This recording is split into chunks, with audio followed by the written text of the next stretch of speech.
Call the meeting to order. This is a study session on Tuesday, August 8th, 2017. It's 6:30 in the evening, and it's the Littleton City Council regularly scheduled study session. There are 4 topics on the agenda tonight, and we'll be going through those. The first one is agenda item 1A, ID 17-236. This is to talk about a telephone town hall that we're going to do tentatively on September 28th. And to tell us about it is Kelly Hardy. Good evening, Council. And that date is September 20th, so just wanted to be sure. I think that you got a memo that I wrote a couple of weeks ago that was in the City Manager's Weekend Update. It was about a telephone town hall. We discussed this at your July 11th study session, and the direction that you gave us was to have it in a location other than the Littleton Center, to televise it if possible and to use technology. And so I think we've been able to do that. We have reserved the Falls Event Center, and we'll be using their large conference room. Are we locked into the date? Yes? We are, unfortunately. Okay. It conflicts with the monthly Dr. Clark. Would you speak up, Bill? The challenge to be able to have this meeting this fall and the availability of the Falls Event Center, it's a very popular place, fortunately for us, but we have contracted with them. So you also asked that we televise it, if at all possible, and to utilize technology.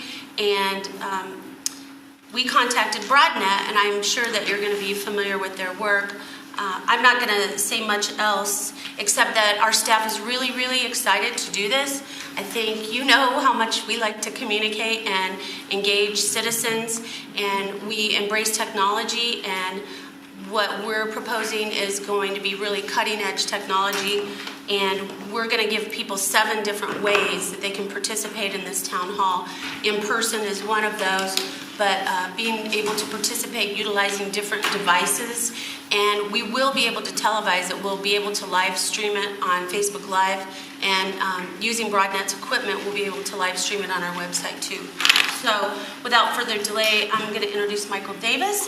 He's the Executive Vice President of Broadnet. He's going to tell you just a little bit more about the company and some of the work that they've done throughout Colorado as well as the United States. They're really the leader in this telephone town hall technology. I think telephone town hall is kind of a misnomer because it's not just telephone, it's telephone and a lot of other different ways people can engage. And also, we have Ryan Weber, who's a video producer with Broadnet. They're based in Highlands Ranch. They employ 45 people over there, so we're also excited to work with a company that's in the South Metro area. So, turn it over to you, Michael. Great. Well, thanks, Kelly. I appreciate it. That was actually a good segue because we've switched the name from Telephone Town Hall to Access Live, and it's for exactly what you said.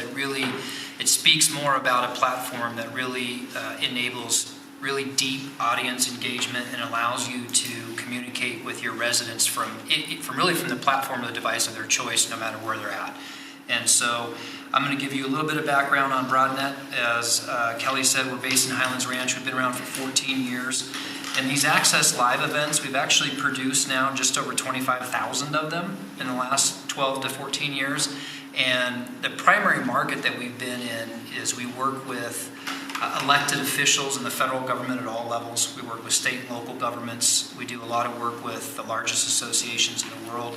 We work with education, both higher ed and K-12, and then we do a lot with pro sports. So here in Colorado, as Kelly mentioned, we've, and some of you may have participated on these events, we've done a lot with local members of Congress.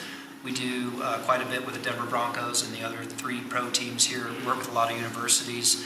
And recently we've done a series with both RTD and with CDOT, and that just enabled some of these transportation directors to get thousands of residents on this platform and speak to them about major highway projects and really hear from them what their concerns were and have that level of conversation. So what I'd like to do is just really quickly give you an overview of what our plan is, and then certainly if folks have questions, you can ask them. But so we're planning on, as we spoke about, September 20th, doing this event with City of Littleton, which is going to be an in-person town hall.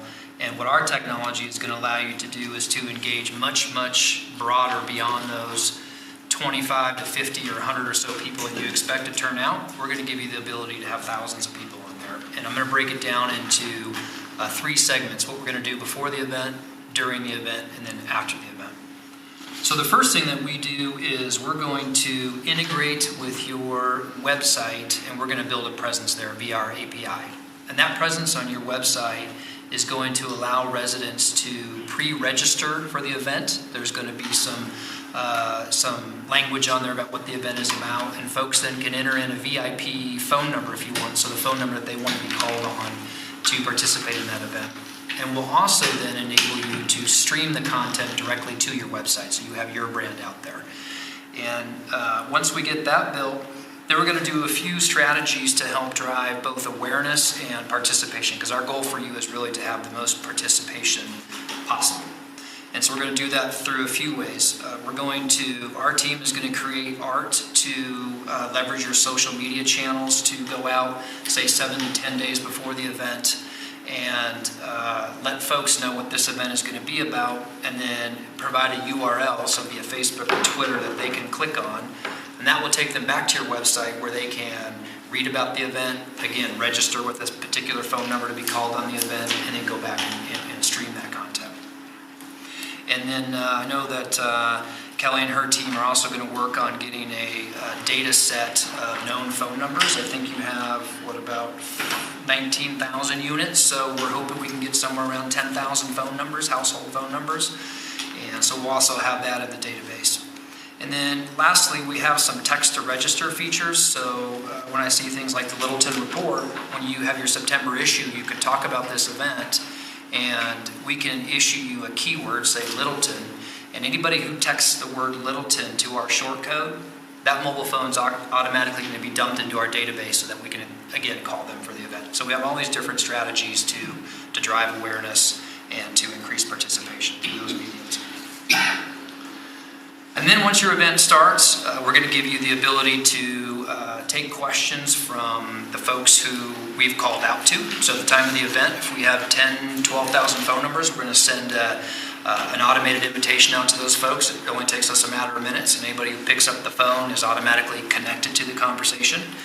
We will also give you an inbound toll-free number, so you can leave that on voicemails. If someone doesn't answer live, you can also publish that again via social media or print.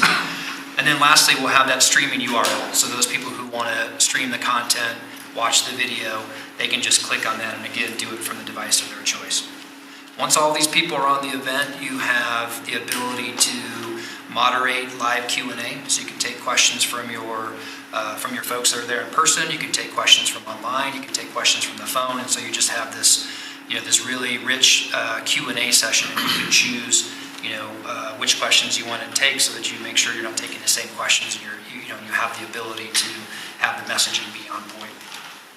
And you also have the ability to ask polling questions. So you can set up a series of questions ahead of time for the type of input that you want to receive. But what's nice is if the conversation goes a direction that you may not have expected it to go, you can create polling questions on the fly. And all of this you're going to control your staff through a dashboard. So maybe I'd anticipate you won't have any less than 1,000 people who are on this event through these various mediums. And so you can ask a question and people will vote on their phone if they're on the phone. They can type in their answer if they're on social media or whatnot, and then you have all of those results in real time so you can let the masses know what people think, and then again you have that data to recycle back later. And then lastly, I think we're going to incorporate video on this, and so we can use your video equipment. Sounds like we're going to do that. Ryan is our production specialist. And what's nice about that is you'll have your videographer on site, but Ryan will be doing production from our location, Highlands Ranch.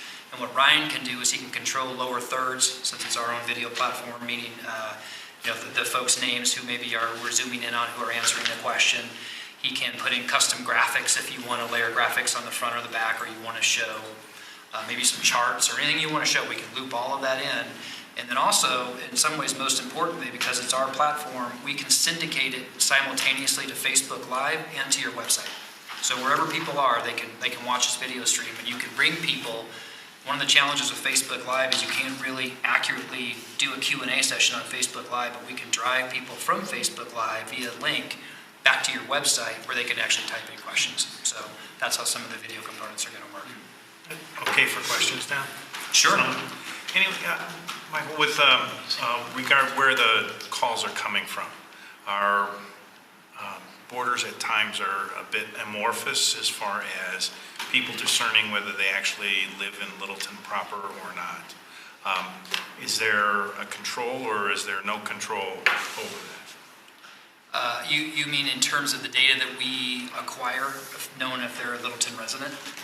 Yeah, that's going to be, I don't know the question, but I know that the data providers that we've linked these folks up with, they'll be able to answer that. And I would imagine that you're going to have a very high percentage of accuracy on that, but you could have some outliers, which is another good reason to drive this registration and this streaming, because it's, people who register who want to receive this content should be able to. I mean, some of the questions before us, because our service area, whether you're talking fire and rescue or you're talking sewer and sanitation, extends beyond the city of Littleton borders.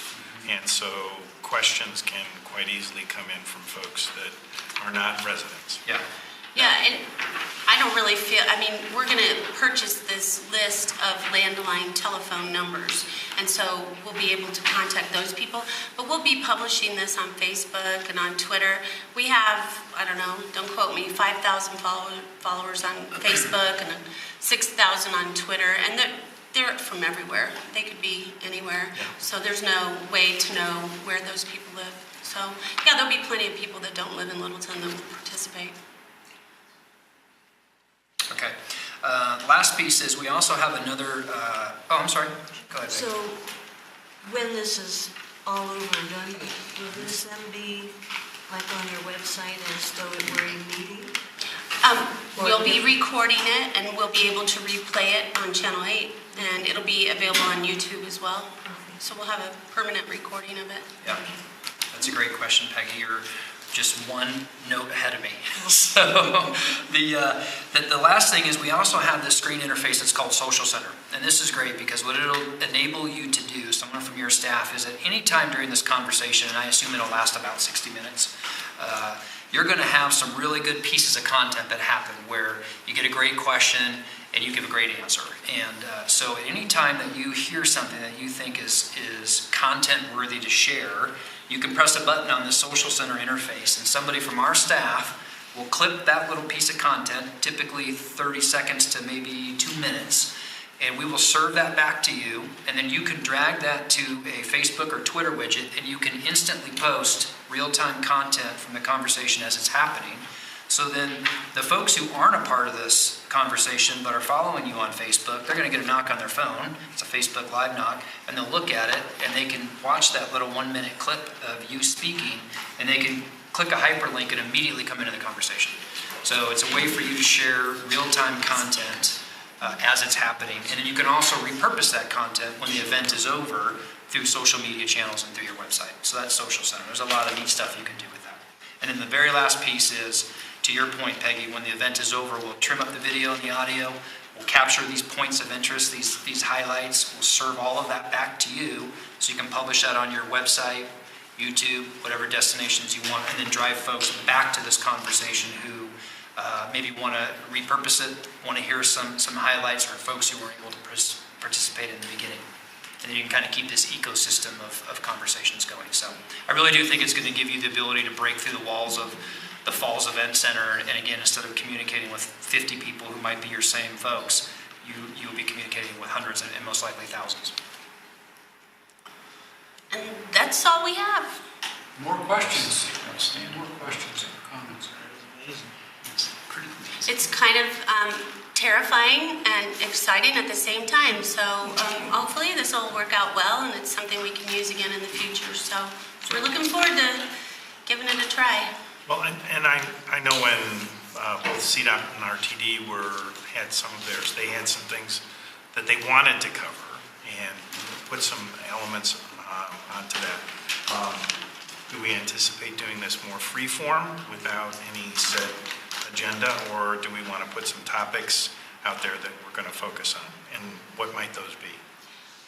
Infrastructure, the budget, and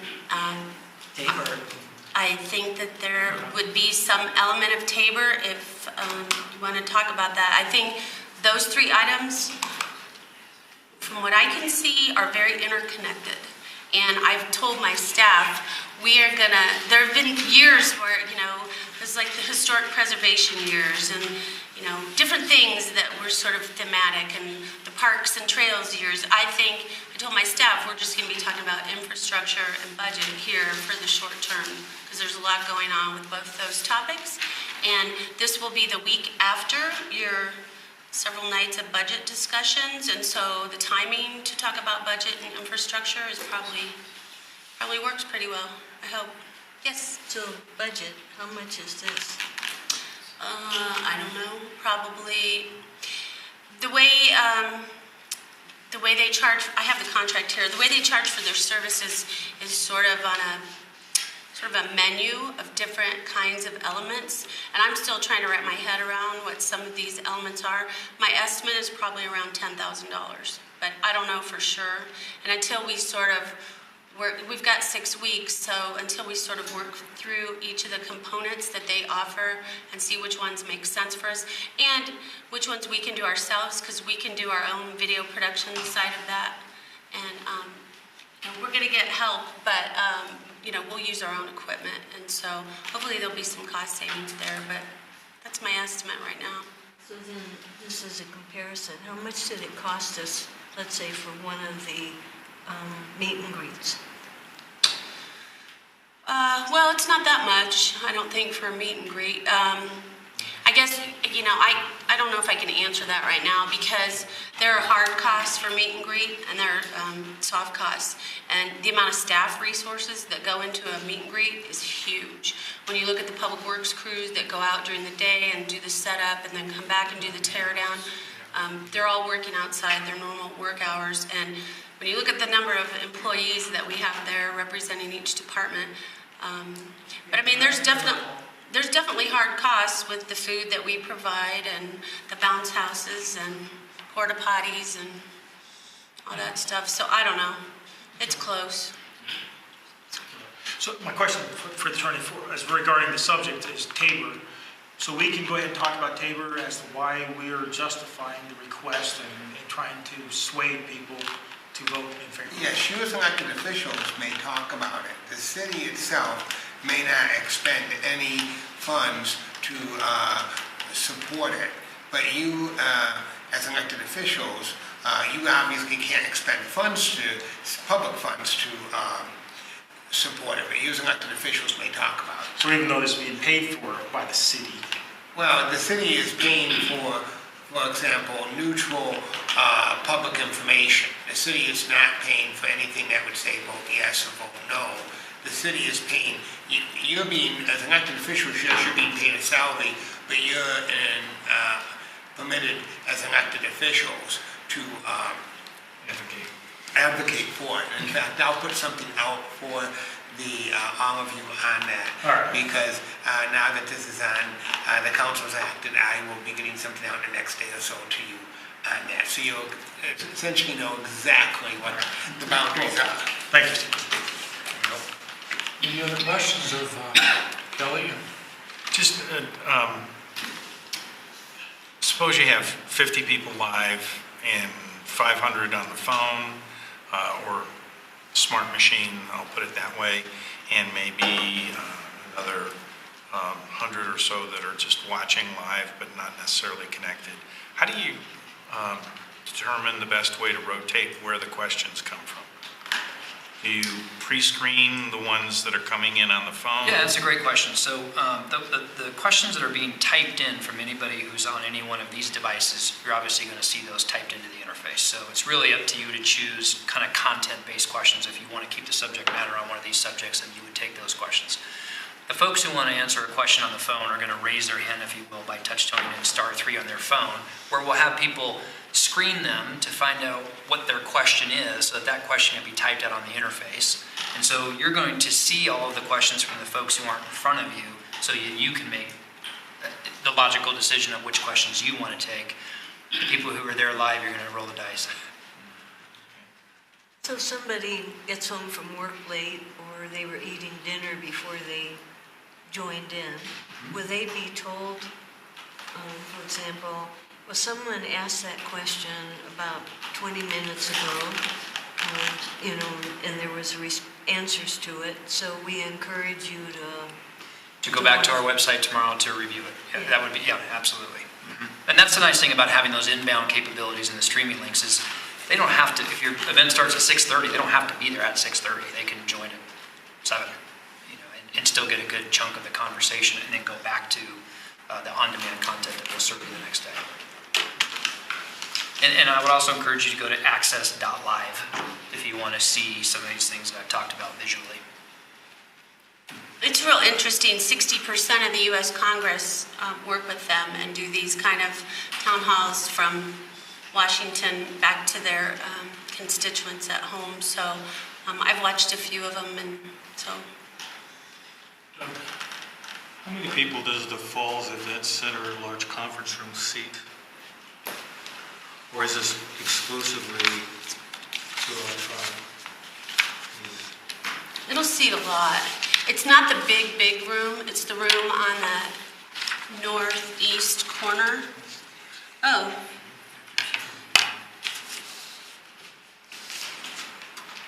Classroom style, it'll seat 117, and it'll seat 283 theater style. 75 in a U shape, and 140 in a banquet. And we want to make sure we have enough capacity for everybody else too, so for those who want to come out. Any other comments or questions? So is there a priority to people who are there versus telephone people, or how does that work? And that's really up to you. I mean, it's really, I mean, I would suggest you kind of toggle with questions, you know, and maybe take a couple from the, from the live audience, and then take a couple from online, and I mean, but that's really up to you to determine the prioritization of which questions you want to. Do you have any advice on that, or? Well, I would do just that. I mean, I would mix it up. I don't know that I would necessarily, start with any one of those groups first. I may have somebody live kick it off, because what's nice about that is the folks who are on all those other mediums, they're going to hear that, and so it might kind of kick it up. But you're going to have questions coming in right away, which is the key, because what you don't want is dead air. And question and answer is what gets the conversation going. And I don't know what your residents are when they typically show up to town halls, but I know what the residents are like when they show up to congressional town halls, and they're pretty eager to talk. Do you think an hour is long enough? Our average size, and we do quite a few of these, and week before last we did 60 of these events, and our average size is almost dead on 60 minutes. And part of that is that's because of the bandwidth that the host has to speak. But I think if the conversation is going, by all means, go an hour and a half. I think, So we can't go longer? Absolutely, yeah. I mean, for us, you can go as long as you want. You're going to know that by looking at your panel. You're going to know how many people are streaming the conversation. So if you see those numbers dip way down, I mean, the people in the audience are going to be there. I don't think they're going to leave early. So, but I would say typically, that hour is a good mark. But if the conversation is really kicking up and you're getting a lot of information, then it goes as long as you want. So it's kind of like professional wrestling. If you got a lot of people excited, you'll know it. But as they drop out, you'll let us know. And then maybe it's time to catch up. You'll actually predetermined. Oh, yes. We already know the answers, don't we? Well, thank you very much, Kelly, for putting it together. Thank you to the company that's going to be doing this, and just the little experience that I've had with this. There's a little bit of rehearsal and orientation at the beginning that really helps, because it's really foreign to you when you walk in the room. And so we're going to, I'm asking, and I'm sure we'll have an opportunity to get comfortable with it before we actually have to turn it on. And I know that's what we did in my experience, and it really helped. It's very simple stuff, but until you're oriented to it, it's a little difficult. Exciting and terrifying at the same time. Kelly, so that's a good point, though. Are we going live at 6:30? So we want this group there at 6-ish, if possible? Cookies and lemonade. And since we'll be on the screen, then our appearance matters. It's not just on the phone, or it wouldn't matter. We do really need to think about that it's going to be a video presentation also, which is... Yeah, I mean, it's like this, right? No stripes. And the city manager is the host. He'll be conducting. Thank you for pointing that out. The city manager is going to be the moderator. And we are going to have department directors there as well. So budget questions, I presume Mark is going to want to direct a lot of those to the subject matter experts. So if it's potholes, it's going to be Keith, and if it's budget, it's going to be Tiffany. And Is there policy? If they're policy-based questions, we're going to be throwing them to you all. I mean, that's policymakers. And I think that we've been talking about is how do you know where that question should go? A lot of it is because you do see the question, and you do have a little bit of a ringmaster there who could say, hey, that's about bicycle trails. Really, Phil would love to answer that question, I bet. Phil, are you up for bike trails? Yeah, I'll take it. That kind of thing. And so that happens, and it puts people in a better position to answer the questions that they're most familiar with. I'm going to be, I guess, the moderator's assistant. So I'll be saying, Mark, Bob from South Park has a question about trails. And off we'll go. Okay, well, thank you very much. All right, thank you. Thanks for your time. Thanks, you guys. Mr. Putin from Mars.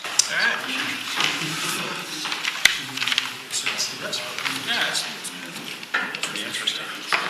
Thanks, Ryan. Take care, man. Thanks, guys. Thank you. Very nice. That's cool. Yeah.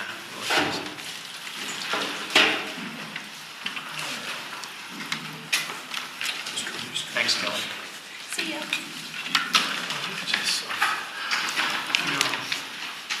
You just can't help but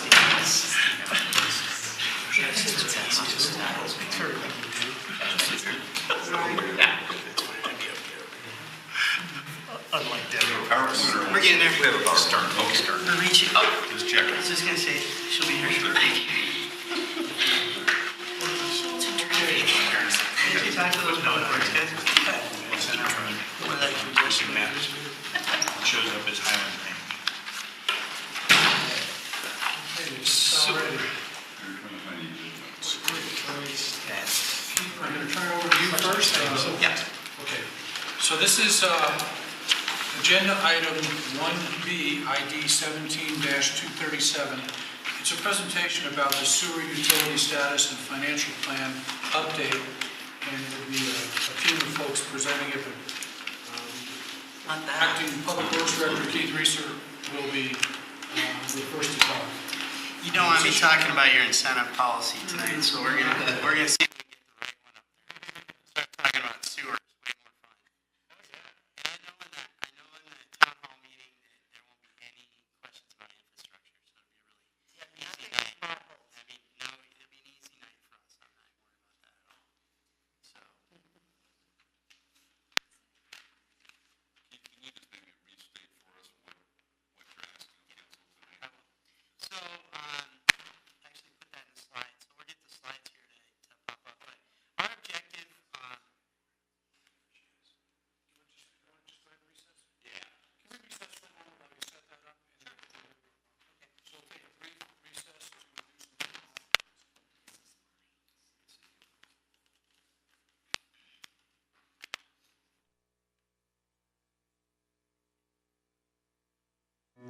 Cause without you here, nothing else feels real.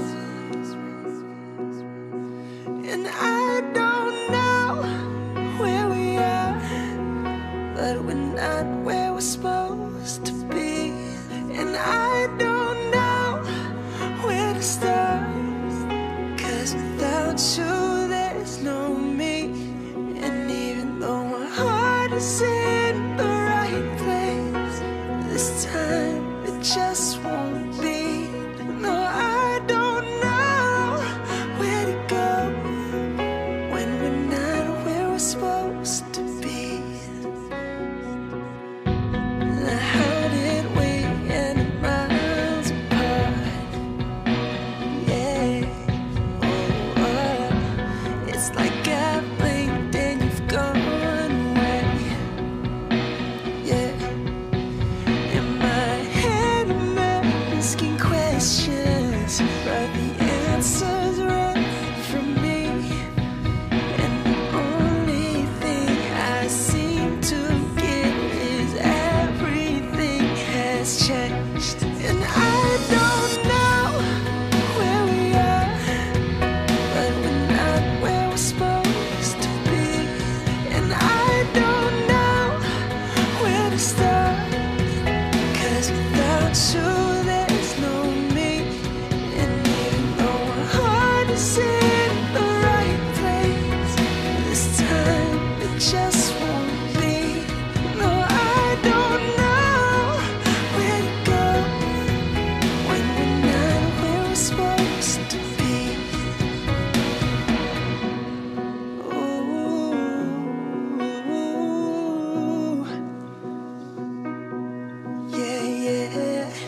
Sam?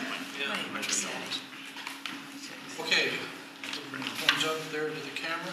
So we just had to fix a couple technology issues, and we're back for agenda item B, and we're turning it over to Keith and the team that's going to present. Good evening, Council. We're glad to be here tonight. What we're going to spend a few minutes talking about tonight, we've slated about three and a half hours to cover the detail on this. What we are here to do is, a few weeks ago, you had the chance to, the staff from the Littleton Englewood wastewater treatment plant was here to talk about some of the challenges that we have related to the treatment side of the house, where once you flush your toilet, it ends up for treatment before it goes. And then we're going to spend a little time talking about that and the financial model around that. Plus, we're going to talk about how it gets from your business or your home to the treatment plant, which is the collection side of the house. And so that's really what we're going to tackle tonight. Our objective is to share with you the current state of affairs related to the sewer utility, what we see as primary impacts going on with the system, and where we are going to be going over the next 6 to 12 months in terms of bringing information and the like back to you for more actionable items. So we wanted to give you an update on where we are today. You know, basically, I kind of touched on this a second ago. You really look at wastewater in sort of two areas. The collection system, which is how it gets from homes and businesses to the treatment plant, and then you have the wastewater treatment on the other side of it, and that's what the plant was a couple of weeks ago. So included in your wastewater collection system is a lot of things that customers don't see. You know, most of it's underground. Hopefully we don't see much of it above ground, because if that's the case, we have more problems than we want. You've got a lot of pipes. You have generally pump stations, force mains, sewers. A lot of your initial system that comes from homes and businesses is gravity fed, and then it goes from there through the force mains in the system. So we'll give you a little background here, as I think most of you know, as you all know. Our sewer utility is a Tabor enterprise. It operates as a standalone business. Our revenues in 2016 were about $18 million, a little 18.3. Our expenditures within the fund were 12.4. The expenditures, as you can see, were dramatically weighted toward treatment, which is not terribly uncommon, because we have our systems pretty much in the ground. It's been there a while, and we're going to talk a little bit more about that going forward. In the treatment plant, as you know, we have a 50 million gallon a day treatment plant. We're using about 50% of that capacity today on that side of the house. So just to give you a little bit of our system stats, we have about a little under 130 miles of pipe in the ground out there today that are serving customers, and that's within the city's service area. That ranges from pipes about this big to pipes about this big. I wish I could reach all the way out to that far, but I'm not quite tall enough for that. My wingspan's not quite enough. But it's hard sometimes to fathom that there's a pipe with a diameter of this size in the ground that's carrying wastewater through your community. And that infrastructure is not cheap. It's not cheap to maintain and also to install as well, because those are the kind of things that when they break big. And so it's one of the things that's important to us is to be proactive in our approach to doing things. Of that, we have 8 sanitation districts that connect to the city's interceptor system and then deliver the proceeds of those pipes into the treatment plant for servicing at that end. And Keith, you're just talking about the collection for the Littleton side. Right, that is correct. And so, you know, the good part about having all those districts connected in is when you're a utility, that's a revenue stream that you have to support your utility. You have more customers to fill that. And certainly in our case, we've got plenty of capacity going forward. A lot of the utilities that you see, especially in growing communities here in the Front Range and in the mountain communities especially, they have already come close or are at the point of maxing out their treatment capacity. And that's really what's driving a lot of their infrastructure issues, is maxing out on the treatment side. We're not in that position, so it allows us to focus on some different things. And John highlighted some of those when he was here a couple of weeks ago. At this point in time, Keith, as far as the sanitation districts that are connectors, what is the city's responsibility other than what we've talked about with regard to grease trapment and that we've just gone through? Well, obviously, it's to maintain the system in. They're responsible to get it here, the districts themselves. Our responsibility is really to carry it from there to the treatment plant. We're a delivery system. Okay, and what is our risk or liability in the area where one of the connector districts has a problem? Because I know that's been brought up in the Denver Post. Well, a sanitation district they're their own district. They have responsibilities for their own infrastructure and the risk associated with those. If something happened and then it had flushing into our system that had a major downstream impact within the system, that would be something that we would have to deal with. But we're all operating under the same operational guidelines and the same regulations, and so it's imperative for us also as partners with them to make sure that we are in regular performance work with them to make sure that their system is maintained at a level that's adequate to meet the downstream needs to come into our treatment and collection system. So clarify what you just, or make sure I hear what you just said. So if they have a major unwanted dump in their system and it comes to us, who's responsible to pay for that extra? Realistically speaking, we would deal with it at the plant, and then it would work its way back to the district. Amongst our agreements, it would fall back to the district where it originated. Reimburse us.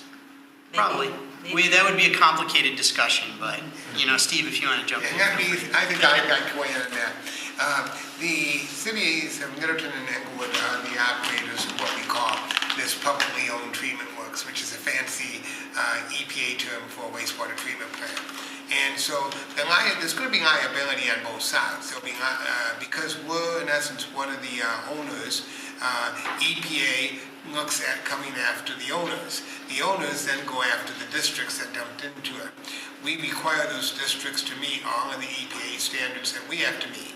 But realistically, what would happen there is that the state, to the extent it enforces, and the EPA would look to sanction the city, and then we would look to come back upon the sanitation districts. Realistically, in my experience over the years, Brent can speak to this as well. What most of the system issues that you see over time tend not to be related to, sort of an industrial dump into your system. They tend to really be related to collection system failures, and maybe your collection system fails and it runs into a body of water or those types of things. That's where you really tend to see system failures over the course of time, because we're so cognizant of things like industrial pre-treatment today. We're on regular inspections. In fact, I just sent an email to our entire development review team because there's a high level of attention going to, there's new regulations related to dentists and what dentists can discharge into wastewater systems because of the chemicals they're using in the process. It's been like that for dry cleaners for a long time. So those are the kind of things that that kind of work is ongoing. We're always on top of that. We do a lot of education around that. So my experience tends to be that when you have failures, they're really related to collections failures, and exposure into the environment tends to be the majority of the things that you see over the time are basically leaky pipes along the way, which is a great segue into the next slide. Thank you very much for that. What we wanted to also highlight is we're going to kind of focus tonight on the collection side of the house, and really we've got some challenges here, without question. And that 130 miles that we talked about, we really don't know what's in there. We don't know what those pipes look like in there. So we're looking for a few volunteers to go do some crawls. Out there. Exactly. So, yeah, you didn't realize that was in the council job description. So, what we really have overall is we've got some of the major factors that we have going on are we have, aging equipment and an aging system. And if you think about it this way, Littleton's been here a long time. And when you build your community out over time, infrastructure goes out over time. And this is just like the roads, it just happens to be underground. So your oldest part of the city has got the oldest sewer infrastructure in it. And so you build out from there. And so we have aging equipment. We also have aging service equipment. We also have not had, to the second bullet point, a fully staffed operational crew in the sewer utility in more than 24 months. We cannot attract and retain labor. And there's a couple of reasons for that. In order to even be a wastewater treatment employee, you have to have certain levels of certification, whether it's here or in any other state in the nation. And that's a burden. In addition to that, we're also facing this in some of our other areas on the street side, that the current unemployment rate in the construction industry in Colorado is at 1% or less. And so attracting and retaining employees is difficult in that marketplace. And, there's a variety of reasons that are contributing to that, and that's a topic for a different day. But what I'm saying here is that we've been running sort of man down for almost 2 years in the sewer utility. We're staffed to have a crew of 4, and we've been operating basically a level of 2 for quite a long time at this juncture, which makes a challenge because you can't send a vac truck out to clean something with really just one operator for safety reasons. And so you're limited in very much in what you can do. So that's something that we're chasing. There's also, whether it's there's state, and there's also CIRSA, our insurance carrier, has recommendations related to performance standards for maintenance and monitoring of your collection system. There are also national performance standards which are adopted by the American Water Works Association and other professional agencies that work throughout the nation that give you recommendations about how much of your line work you should be looking at with a camera each year, how much you should be doing per linear foot in terms of replacement and rehab during the course of a year. At this point in time, we are not meeting those standards, to put it pretty pointedly. So that's kind of, to sum it up, that last statement that Brett, I know, put on this slide, is that we really are very reactive. We are not proactive in how we manage the system. And so what we're going to talk about now is how we get to that state of affairs and how we bring that forward to you. Thank you. Sure, jump in. Where are we as far as using contractors then? For scoping and that kind of thing? Well, that's actually what we're going to talk about. We have camera technology we can use, but we don't have the staff. Historically, that has not been done here. What about going forward? Yeah, we're going to lay out a plan here that shows you, including that, where we're going to go.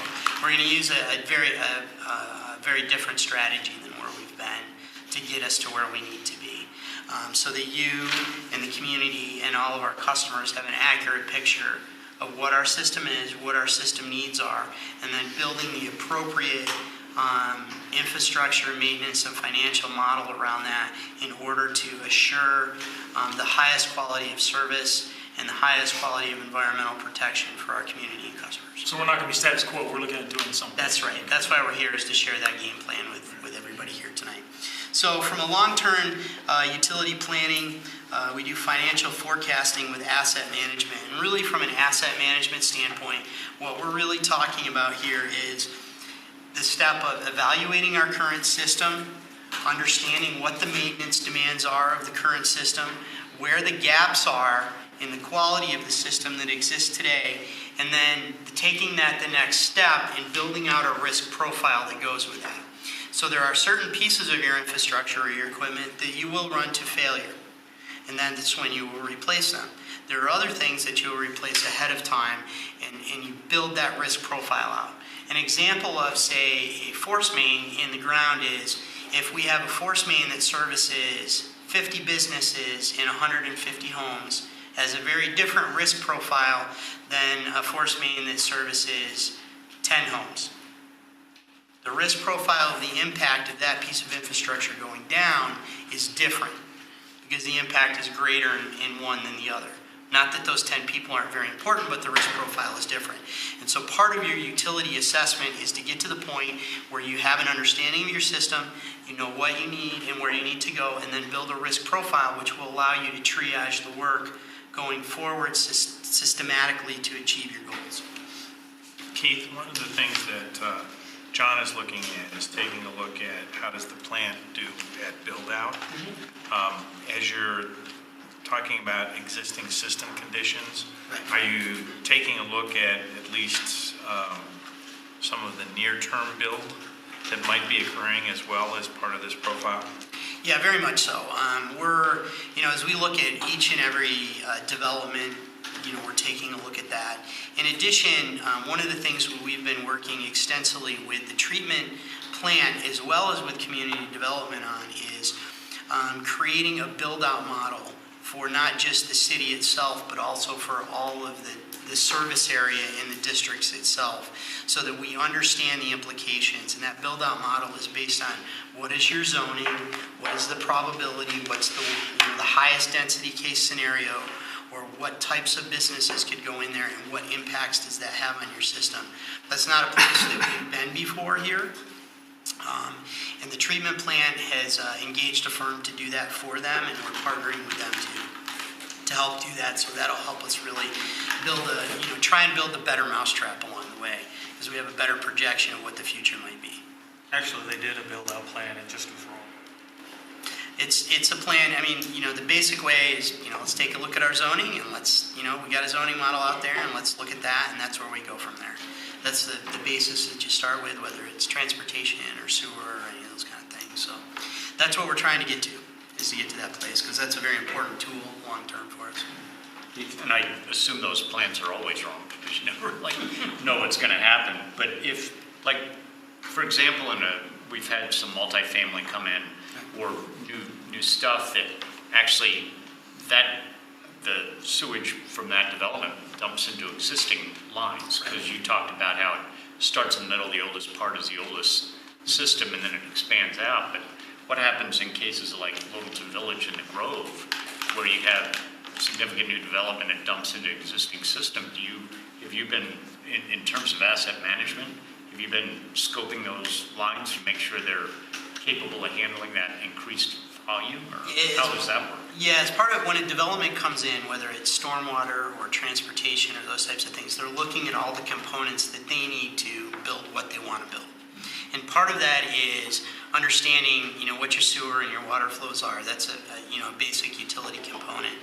And so if a development comes in and the service capacity that's coming to that site is not large enough to meet their needs, then you're into an oversizing situation where they've got to oversize the infrastructure to meet the needs, is to get it into the system and go from there. That's the way you would typically look at a development like that. And who pays for that? The developer. The developer. Yeah, and a perfect example of that is Littleton Village. They sized for the ultimate build-out and realized that the downstream sewer didn't have adequate capacity. So, in fact, just a couple weeks ago, the developer went in and upsized some of the downstream sewer that's off-site. So, that we are watching that capacity very closely. So the key is having developments upstream of existing conditions, so we can get them to fix them. No, that's true. It's interesting because one of the things that being in sort of the infrastructure business for a long time is that what you actually find, having done work across the country, is that communities that have solid infrastructure are at a significant advantage when it comes to economic development. When you work in places where there's either undersized infrastructure or older infrastructure that hasn't been maintained, when you go into economic development discussions, the biggest question they're asking is for utility help. Whether it's water, sewer, power, those types of things. And so communities that have maintained their system and have planned ahead are at an economic development advantage for attracting, generally employers over time. So, but don't you run a risk too? So that, let's go back to early 2007, and, or late 2006. And so we see a need, and we commit money to build out, and then we have an economy nationally that bellies up. So it's not a fail-safe thing to do, right? Right. I mean, one thing I know in the sewer business is people are still going to want to flush their toilets and take showers. So we're always going to have customers. Well, right, but the point is, if you're thinking you're going to have a lot more development, so you do this, maybe your existing people can flush and shower and whatever, but you think you're going to be having a major development, and that did happen in 2007, 8, and there, even in Littleton, and This community historically has not done a great deal of oversizing in advance of development. In a few cases they have, but not overall. And so as well, there hasn't been a lot of system oversizing fees that have been collected like you see in other Front Range communities and other utilities. So to the place that we are today, our system is reflective of the community that we have and the investment that we've made up till now. And so our goal is to put us in a more forward-looking state so we know what we have and where we want to go. So the good part about that too is that as economic development opportunities come forward in the future, we're far more nimble in reacting to those and adapting to those changes, whether it be a different zoning, a different alignment, a different capacity. We'll be far more nimble to adapt to that, which is I wasn't resisting, I just was observing there is some risk. So then on this, the last bullet there, how long do you expect it would take to develop that kind of plan? Well, our goal right here, so let me give you a sense of course I had to put pictures in there. I couldn't, not get away without pictures. But the goal of asset management is to really, the simplest way to put that is, I like that bottom picture down there in the center, because conceptually what you want to think about is, we want to know what we have, where it is, what it's made of, what it looks like, and what condition it's in. Whether it's a pipe, whether it's a traffic sign, whether it's a signal, whether it's a road. That's the place that we want to get to from asset management. And so how that manifests itself is kind of what you see here. This is sort of a 3D image of that. Everything gets geocoded. And then we have an ability to look at a street, know where all the service lines are and all those types of things. We do not have that information today, even in hard copy. We have a pretty good idea, but not fully executed. And our goal is to move from where we are into that digital platform world. As part of that effort, the plan that we have puts us there over the next 12 months. So in terms of certain things, I can see that, but probably most people can't see what's in those little boxes. But many of those things are not funded or under the control of the city, right? So maybe you'd mentioned some of the things that are up there, and whether it's the city or some other entity. Sure. So in that particular picture, to take a look at it, in simple terms, the big gray pipe in the bottom is a sewer pipe. The blue one would be a water pipe, and the yellow one would be a stormwater pipe. And in this case, we control two of those three. The blue pipe is Denver Water, the stormwater yellow pipe is ours, and the sewer pipe is ours. The electrical cables on the right, obviously Excel has those, as well as gas lines would be in there, as well as fiber is now also tends to be joint trenched. We don't have a joint trenching ordinance here yet, but that'll be something you'll see coming forward from us, that we want to try and get everything in the trench when it's open, if at all possible. Within the roadway itself, what you see there is the street surface, the asphalt, the sidewalks, those would all be ours. The medians tend to be ours in this community. The electrical poles are Excel's, but we sort of take care of those. It's kind of a typical utility arrangement. We're in the process of, in partnership, replacing many of those right now to a fairly large number. The street signs would all be ours.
the next 3 slides is, in the past, you've seen some pretty large spreadsheets that are color-coded for collection and treatment.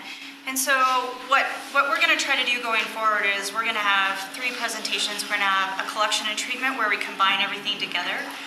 That way we can look at what our ending cash is, what our operating reserve requirements are related to our debt, and things like that. And then we're also going to present a separate spreadsheet for treatment only, and we're going to present a separate spreadsheet for collection only. We've talked about that in the past. We're also going to hopefully get to the point where we can completely separate that in the budget as well, so that we can really get an idea of how much we're spending on treatment versus collection, how much we're bringing in as far as revenues for treatment and collection. So I don't really want you to kind of focus on the numbers exactly at this point in time. This is definitely just a projection as of today or a point in time. There's a lot of factors that are going to be coming online, especially related to reviewing how our infrastructure needs, or what our infrastructure needs are over the next year to 2. But what I wanted to just kind of let you know currently is, based on the information that we have today and where we ended as far as cash for 2016, I think previously we talked about potential of 7% increases over the next 4 or 5 years. We've kind of dialed that back, and I want to explain why we've dialed that back. I think the one thing that I want to just point out is that for 2018, I have not incorporated a rate increase for 2018, and I need to explain that. The reason I think that 2018 we don't need to do a rate increase is because we have a lot of things that we're going to be looking at over the next year or 2. I think it's important for us to understand where we are as far as our infrastructure, where we're headed, and where we want to be in the end. I think 2018 is what I'm going to call a timeout year, if you will. I'd like to hold rates steady at 2018 with a 0% increase. That way we know what we have and what we're going to need in the future. I'm kind of calling it a timeout year. Going forward for the next... Doesn't that kind of push our debt coverage, though? It makes it very close, but we're still able to meet our 1.1 requirement. Yeah, I realize that, but I mean, that's really taking it down to the wire. It is very close, but we do have the ability, if we were to fall underneath our 1.1, we can use our cash to help cover that for that 1 year. And remind us how much that is. Isn't that about $25 million? Our cash at the end of 2017 was about $25 million. Or at the end of 2016. Yes.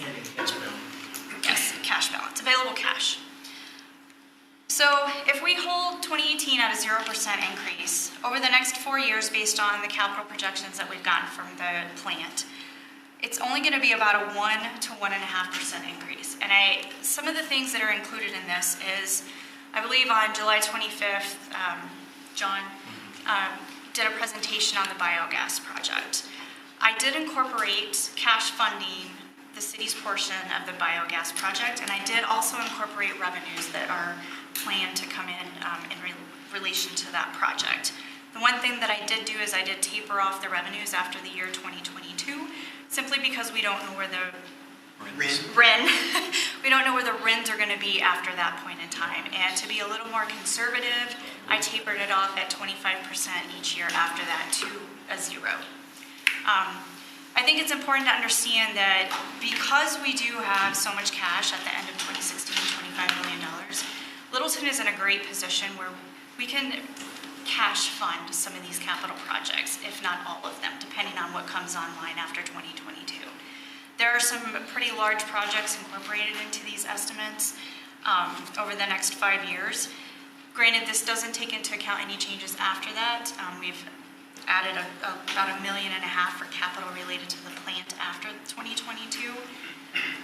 But I do think Littleton is in a great cash position where we may not have to look at debt funding. It's definitely an option if that's something that we want to do. Inglewood, we may want to partner with them. I don't believe they're in the same cash position that we are here in Littleton as far as funding projects for the sewer plant. So we may want to discuss that in the future, kind of coordinating with them on issuing some debt for specific projects at the plant. But this is where we are today, a 0% in 2018, a 1 to 1.5 over the next 5 years. The The biogas is included in this as being fully cash funded, with some revenues coming in to help offset that. I think there's one other thing that I want to mention that is different in these projections and going forward, is that, as you know, there's management changes at the sewer plant, and thus with management changes come new eyes looking at new expenses, revenues, things like that. So one thing that we did get from the plant just in the last couple of weeks is a memo regarding the 2018 budget. They have completely changed the way that they're looking at their 2018 budget and going forward. They have consolidated a lot of divisions into 3 specific divisions. With that, they were able to significantly reduce their budget in 2018 to the tune of about $1.7 million. You can think of historically, at the end of the year, they have come in under budget, $1 to $2 to $3 million. So I am much more comfortable with these budget estimates going forward with the changes that they've made at the plant. You take a change of about $1.7 million and spread that over the next 5 years, it makes a significant difference in our rate estimates that we have to project for the out years. And of course, these 25 million is only for the sewer utility. It is only for the sewer utility, absolutely. So like I said, this is just a point in time. This maintains our $3 million cash reserve that we're required to maintain. We are able to meet our 1.1 debt coverage, and we're able to cash fund the projects that are in queue right now up to 2022. Tiffany, Yes. do you have any idea how much of the $25 million we can attribute to collections? Of projects, capital projects? Oh, cash, fund balance. I do not. I am not able to determine how much of that. I'm fearing a nightmare where we have $25 million in the bank and we have to raise the rates for collections because we don't have enough money on that side of for the infrastructure. Well, I think if you look at the collection spreadsheet that I have, it's very evident that that is likely the case for the collection side. There are projected losses over the next 5 to 10 years on the collection side. And I envision with the review of the infrastructure and needs that we don't even know right now, it could even be higher than that in the out years. Don't move that slide yet. So in the footnote there, the second footnote, for bond requirements, the city must maintain a $3 million cash balance for rate stabilization purposes. Yet it shows deficit for each of those years. So I'm not obviously reading that correctly. Right, okay. So the spreadsheet that you're looking at here is only collections. And 2 things that we have to change when we look at collections and treatment separately. We don't have an ending cash split out between collection and treatment. So we don't portray what the ending cash would be separately. We only portray that when we view them together. Okay. So those combined, the ending cash is the $3 million that we have to maintain. Okay. Thank you. So this spreadsheet, as I was referencing earlier, there's a lot of red on the bottom of that spreadsheet. What this indicates and what this is showing is that the revenues that we're getting in for the collection side of the sewer is operating at negative. The expenditures outweigh the revenues that are coming in. And it continues in the next 5 years. So there's going to need to be some discussions on what we want to do with rates from this point going forward. Tiffany, how do you separate the revenue for treatment versus collections? We only collect collections, we only collect treatment from the connectors, and is that how we separate the difference?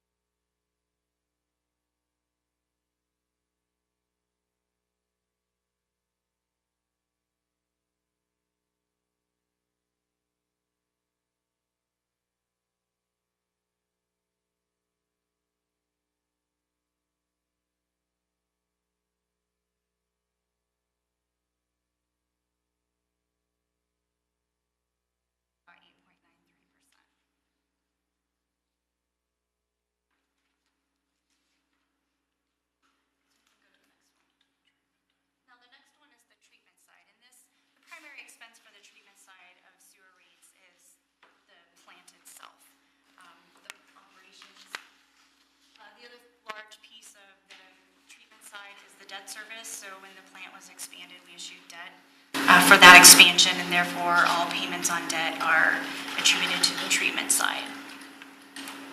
So you can see this one varies drastically. You can see there's a large negative, then a positive, and then a negative. And that's basically because of the capital projects that are projected for the sewer plant over the next 5 years. Don't we have some collection responsibility for where the connectors feed in to take it to the plant, though? At the interceptors? Yeah. That's part of, historically, what you're seeing up here with the spreadsheets that you see, we just historically haven't really broken it out that way. Right. And so part of the work that especially Tiffany's team has been doing is how do we start to better model and really move forward so we have clear definition between treatment and collections in terms of revenue and expenditures. That will help us as we go forward, as we build the asset management platform. We have a more robust financial model will allow us to have a much healthier rate study in the future.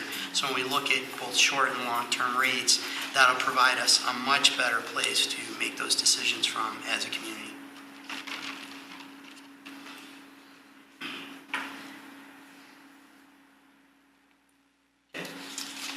All right, do we have any specific questions on that? I'll tell you, this is just a glimpse in time. We're going to have a full discussion on sewer rates during the budget sessions. We'll talk about expenditures, revenues. When is that? What's that? Good. We're looking forward to it. You look forward to that? So do I. Aren't you waiting? But I just wanted to give you an update on some of the things we're looking at, changing the presentation in the budget to kind of reflect the two separate parts of the sewer plant, and giving information to you as to where we are today. So our last 3 quick slides are going to summarize where we're going and what our action plan is. So obviously you just heard about one of those components, which is handling our financial modeling and projections a little bit differently. They'll allow us to have a more holistic understanding of the components of the system and how they impact our expenses and our revenues. So you just saw that reflected. So some of the steps that we have, we are going to be, over the next probably 60 days, we're going to be going forward with an RFP related to an asset management data, in several components of the asset management. Part of what we have to do is we have to get in the field and we have to do data collection. And the way you do that in a sewer is you go make dirty movies. This is the terminology you put. You stick the camera in the pipe and you go out there and you look at it. And we got 130 miles of pipe to go look at. And that is no easy task. We have camera technology ourselves, but obviously we don't have the manpower to go do that. So we're going to be RFPing to have a contractor who specializes in that come on out and start going through the whole system from start to finish. Is that a competitive bid you're going out? Oh yeah, absolutely. And so as part of that, we'll have a much better, they're not only assessing condition, but system capacity, which is very important as we look at the infrastructure that's out there. Historically, for example, when you look at revitalization of downtowns, one of those challenges tends to be in stormwater, sewer, and in power. As you look at how areas that are already developed are redeveloped. So we're going to be looking at those things, and then we're going to be developing the risk profiles around those. We'll also be going out to do a selection process for a software platform which we'll be using for asset management. There's sort of 3 or 4 leaders in the industry. Our staff's getting ready to do some field trips, do some existing shops out there and take a look at some things, and then we're going to be going through a selection process as well. That will overlay our existing GIS system. Everything that we do is eventually geocoded so that we know where it is, what it looks like, and what it's made of. Geo is what? Geographic location. So it's pinpointed to something from a, so if we're going out to say look at a traffic sign, a stop sign, we're going to know the exact geographic location of it. We're going to know what it's made of, what the base is. We'll have a picture of it. So part of that is if we get a citizen call that says there's a sign down, for example, we know what the components of the sign are that we need to repair it before we ever leave the shop. as an example, and likewise in the sewer system, is where we want to get to. We'll be developing out of that a 20-year infrastructure model that tells us where we are and where we want to go. And then as part of that, we're going to model a variety of different infrastructure plans for what replacement of issue areas are. And then we also are going to be developing a maintenance platform out of that as well. And one of the great things about getting to that level is you know what you got, you know what you got to maintain. You have parts of the older infrastructure with root infiltration, for example, and storm, or those kind of things that you need to focus on so that you know, they need higher maintenance because they're older. And you just have to take care of them. It's like an older house versus a newer house, same type of thing. So this is also inventory management too, then? Absolutely, absolutely. And then as we do that, we're going to take a look at how our current rate model lays over that and start to look at different scenarios financially from that perspective. And then we'll start to develop growth models and those types of things that we talked about earlier in terms of build out, what the community might look like, how those things come together. We'll also start to, as you do all of that, then you have to work your way backwards to a physically constrained plan, which says, okay, realistically, as much as we like to go out and have a Cadillac in the ground out there, that's not the system we're going to have.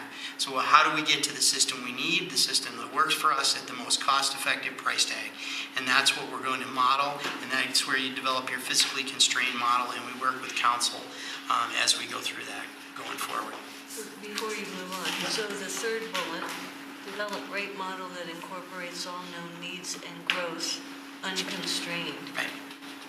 What's unconstrained? That would mean we take all the information we've got and we say if we needed to fix all of the system up to the standard that we need it to be, this is what it would cost.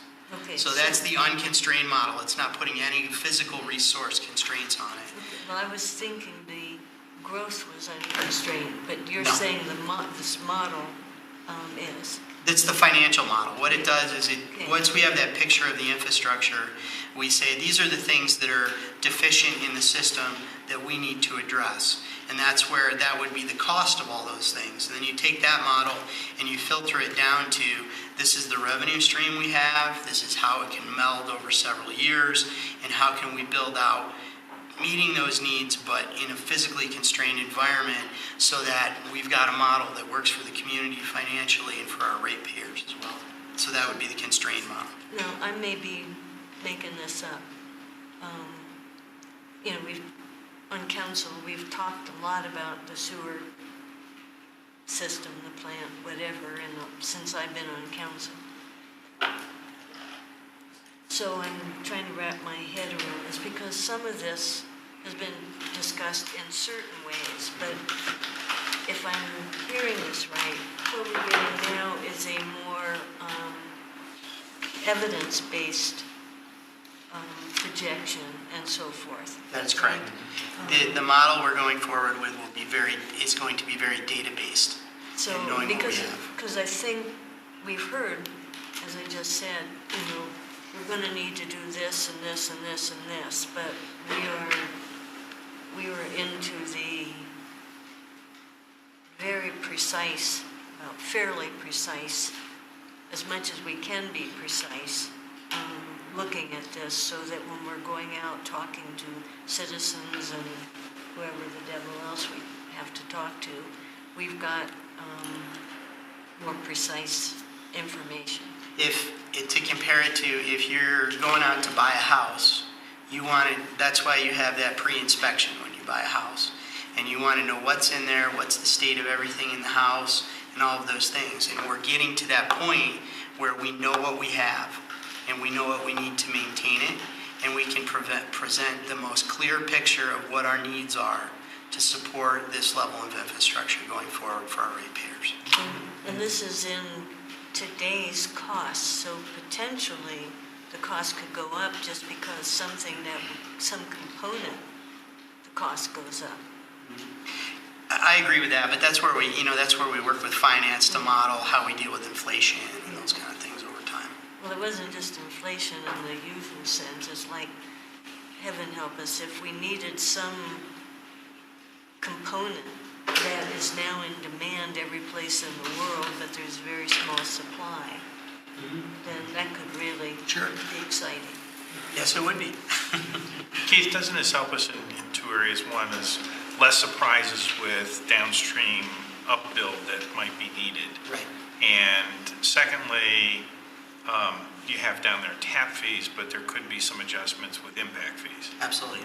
You know, this what it's going to allow us to do, and I think you hit on one thing that's really important there is part of the goal of asset management is we're trying to reduce the number of surprises out there. And it allows us to create 5- and 10-year capital plans that are reflective of the needs, and we can build that around the financial model that the city has. And that goes for all of our infrastructure. And as community leaders, and as staff members to you as community leaders, that's what we want to give to you. We want to give you a data-driven model of where we think we need to go, and then work to make decisions around that from a financial perspective and a community perspective as well. So what does that look like in terms of timeline? In another month or so, we'll be going out for the RFP on the data collection. The winter time's good. People run a lot less water into their systems in the winter. So it's a good time to do data collection. We'll be working forward with the RFP for the management platform for the asset management.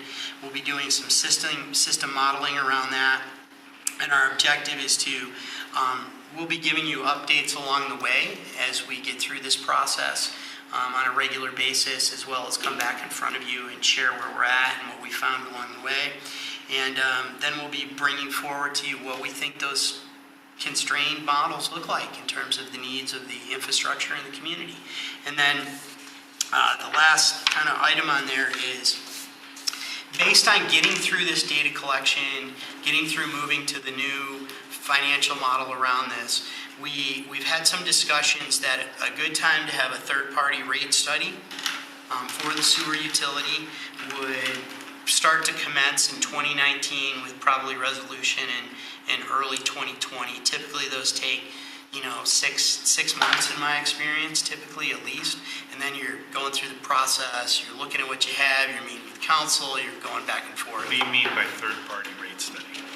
Someone from the outside, a third-party firm that comes in and looks at all your costs, all your infrastructure, and builds several models around that. And we're fortunate here in Colorado to have several high-quality firms that do that. And so we would vet them through an RFQ and an RFP process to select a firm that is highly qualified and brings a vast amount of knowledge to the table. And then they're not just going to come in and go, here's what we think your rate should be. They'll come in and say, here's 5 models about what your rates could look like over the next 10 to 20 years based on what we know and what we have. And we feel like part of the reason we're pushing that out a little bit closer to that 2019 model is because it gives us time to get through the asset collection and in that data collection, so that when we go into the rate study, we have a true picture of what our situation is. So this is primarily focused though on collections. What is there something that's teed up to deal with treatment? Because for some folks, they look at the whole right. bill. It's the cost of government in general. They're not looking at the cost between the two. And as John highlighted when he was here with the treatment plant, what you saw in his financial model was they're going through an environmental scan now of what they think is out there. That's actually been reflected in their current budget that they've provided to us, which is just plain tighter. And so I think what we're going to see from them is I would anticipate much better modeling around that. They're going to partner with us on any rate studies and rate projections for them and how that feeds into us and their other partner in Englewood. So that would coincide with this? So yes, we haven't discussed the exact details of that timeline, but we would want to do that in partnership with them. We wouldn't want to work in a vacuum. Yeah, because it doesn't make a whole lot of sense to do one piece and then not the other. No, the ratepayers, someone is out there paying the bill, it's a sewer bill. It's not a sewer collection bill and a sewer treatment bill, it's a sewer bill. And so, related to that, that's what they're looking at. And so we need to make sure that whatever plan we come up with is reflective of all the components of the system. So to conclude, we have questions, and to kind of loop back, our goal is to provide you a really data-driven model and picture going forward. And the platform that we're going to be utilizing in the sewer utility is a model that you're going to see repeated as we move into the other areas of our infrastructure going forward to allow, I believe, for you, a much more robust decision-making model as you go forward, which is our goal. So I like what you're doing, but here we are in August of 2017, and we're looking at third quarter of 2019, concluding in second quarter of 2020 with a budget for 21. It seems to me there's some slippage in there that, it seems like some not too good of things could happen to our everything that you're measuring, looking at, etc., so that when council gets that far, it's a different animal. Well, our goal is, I'll reiterate the first part. We don't think as a staff that it's good to go into a rate study without going through that data collection process. We would be jumping the gun, and what we would come up with is a product that we would have to adjust anyway. So that's the first part of that model. The second part of that model, then, rate studies can be set at any time once we get to that point. There's other considerations that go into that related to what's going on in the city's bigger process if you want to undertake a rate study at that time. And so that'll be when we get to that point a year from now, 6 to 8 months from now, when we've gone through this data collection, we have a better idea where we are, and we start talking about the system needs. That'll be a time to talk about when we think is a good time to really engage in a rate study. And we'll have at that time, we'll have a pretty good picture on that. Additional comments or questions from council? No. I do have one question. Sure. When earlier we've talked about the roads and the condition of the streets and roads in the city, the model and the picture that we've been able to present is that 70%, 60%, and a feel and an understanding that certain numbers may be tipping points to a major repair. Right. Do you have numbers like that or a visual like that that you'll be able to present for the sewers? Yes, we'll be able to do that. I can't think of anything off my head other than actually, it's one of the most mind-numbing jobs to look at those cameras going through the pipe. I can tell you that. But the best way to actually show that is to take a couple of video clips and actually show you side by side what the impacts are. But you know what? Part of our goal is to part of what we have to do is be able to, much like you just talked about, we talked about last time with the house and the stairs and conveying that infrastructure issue. We've got to be able to do that with the sewer. And so part of this process this is part of working in our professional associations, those kind of things is, hey, how did you describe this challenge to your community? And so we can bring back, because we can collect all the data in the world, but if we can't tell that story to our community, then we're still at a loss for where we need to go forward. And so that's where we're going to be going with that. Nice job. I'm very impressed with the way you've identified the problem and come up with some solutions. Thank you. Thanks. I appreciate your time today. Thank you. Keith, real quick, while you're wrapping up there, there's some questions about the tour on Thursday. Could you enlighten? I know. The treatment plant tour? Yeah, Peggy had some questions about certain things you have to wear and jewelry. Well, I know the answer, so in case you all don't know, you can't have any rings or jewelry with stones, so you've got to take off 2 rings to be able to go on the tour. And the reason for that really doesn't have to do with the fact that it's going to damage your rings or your jewelry. The bigger issue is you're going to probably lean over something that the last thing you want to do is think about your jewelry falling in a... Well, that's not what really big, yes. Explained to me. There are some corrosive things out there that can affect other things too. So, it's a safe environment. You just have to... What they said was the feds don't allow you to have that because something may fall into. They're not concerned about what you're wearing. They're concerned about the system. So. You would be surprised in the sewer business. Over your career, you get enough calls about somebody going, hey, I flushed my wedding band down the toilet, can you help me try and find it? You would be amazed the number of calls there. So, good luck with that. Good luck with that, talking to your spouse. So, yes, and you're absolutely on point. It's really about anything that's loose, you don't want to be falling into the process out there. And I think if you're, who's going to have a chance to go on the tour, by the way? If you can't make this tour, but you want to have a separate tour, if you haven't ever really been out there and seen the facility, let us know. We're more than happy to make a one-off tour arrangement if you want to, and do that. It's actually one of the things I love about the treatment plant is it's a great location, it's a great site, and it's got expandability.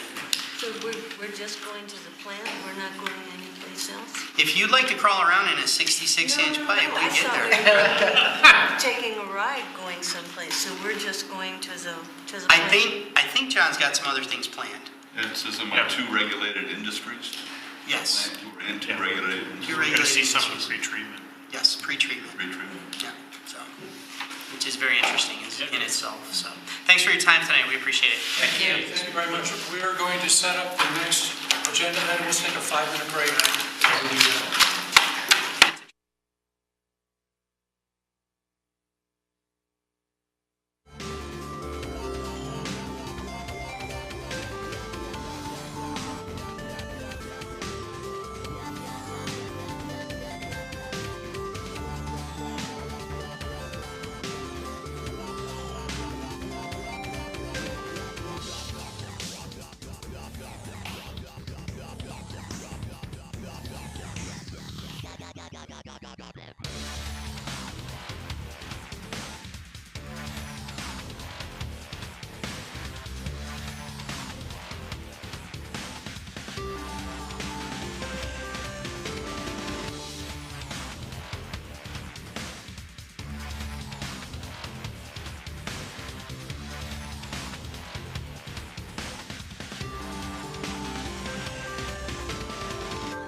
Okay, we're going to continue on with the agendas.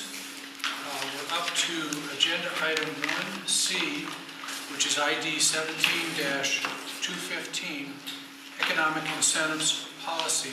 This is going to be a discussion led by Denise Stevens, our Economic Development Director. Thank you. Good evening, Council. What we're asking is that City Council consider adopting an economic development policy. And this comes from the fact that staff has reviewed and council has approved some agreements in the past, and we haven't really had any architecture under which we judge these particular requests. So, you said economic development policy, do you mean economic incentives policy? right, I'm sorry, economic incentives policy, pardon me, but yes, that's it. And just to be clear, this is not asking council to consider any particular incentive tonight, it's merely to ask if you would be willing to consider adopting a policy that would create the structure under which we would consider those requests. So these have been drafted in the past, and there hasn't been any formal policy or process under which they've been considered. So they were sort of free-form, and a developer might come in and talk to city manager or staff and say, here's what we're planning to do, and we would like you to entertain some incentive so that we can recoup some of our investment. So we started looking into what other cities are doing, and most of our other sister cities have adopted a policy. So having an approved incentives policy would standardize what and how we consider these requests, and it would follow a defined process, and it would put the responsibility on the shoulders of the developer. So what we gave you is basically a draft proposal. And if you look at the introduction, we've actually included the resolution that was adopted by council in 2016 that basically outlines that we want to be very clear about what we will use to consider incentives of any kind. And so we began with just general standards. So if anyone is looking to make this request, they must meet the general standards to begin with. And then they have to outline what their project type would involve. And some of these project types might be, a particular applicant might be entertaining a request under more than one project type. So we're looking to council to tell us if you like these standards, if you want to add to them, make them more specific. One place you might even look would be if we're talking about primary employment, what those standards are. We had indicated that the state uses a threshold of 66% of the income, the per capita income, and that for us is not tremendously high. So council could elect to make it 100% of the area income versus 66%. So, yes. Denise, this is, I think, trying to define what an economic incentive is and whether or not we want to do them under certain circumstances is really a smart thing to do. Under general standards, you've got two of them, number 3 and 4, that I'd like you to think about, and maybe council to think about too if we go forward on this. Is number 3 says demonstrates the highest and best use of the property. Number 4 provides a positive physical and economic impact to the city. There could be instances where you'd want to incentivize that it's something that isn't the highest and best use. So let's say there's a piece of land that would be highest and best use might be multifamily or a skyscraper, but the city would want to incentivize them to put in a park. That's not the highest and best use. And you might want to offer them a financial incentive not to do that. Same with number 4, positive fiscal and economic impact to the city. The shopping center on that parcel would provide a fiscal and economic impact, but maybe the citizens or council or whatever decides they'd rather have a park or some other use. So I think we ought to consider not having those as general requirements or standards to give a little more flexibility to have cultural impacts as well. That we could incentivize a cultural impact that's favorable to the city. In a bit, you'll talk about the workflow for the Yes. decision, but what if, along the lines of that same discussion, what if our expectation was that the city manager still consider each of those? It's not that it has to be all of them. Some of them might be not applicable or low issue for this location, this time, this place.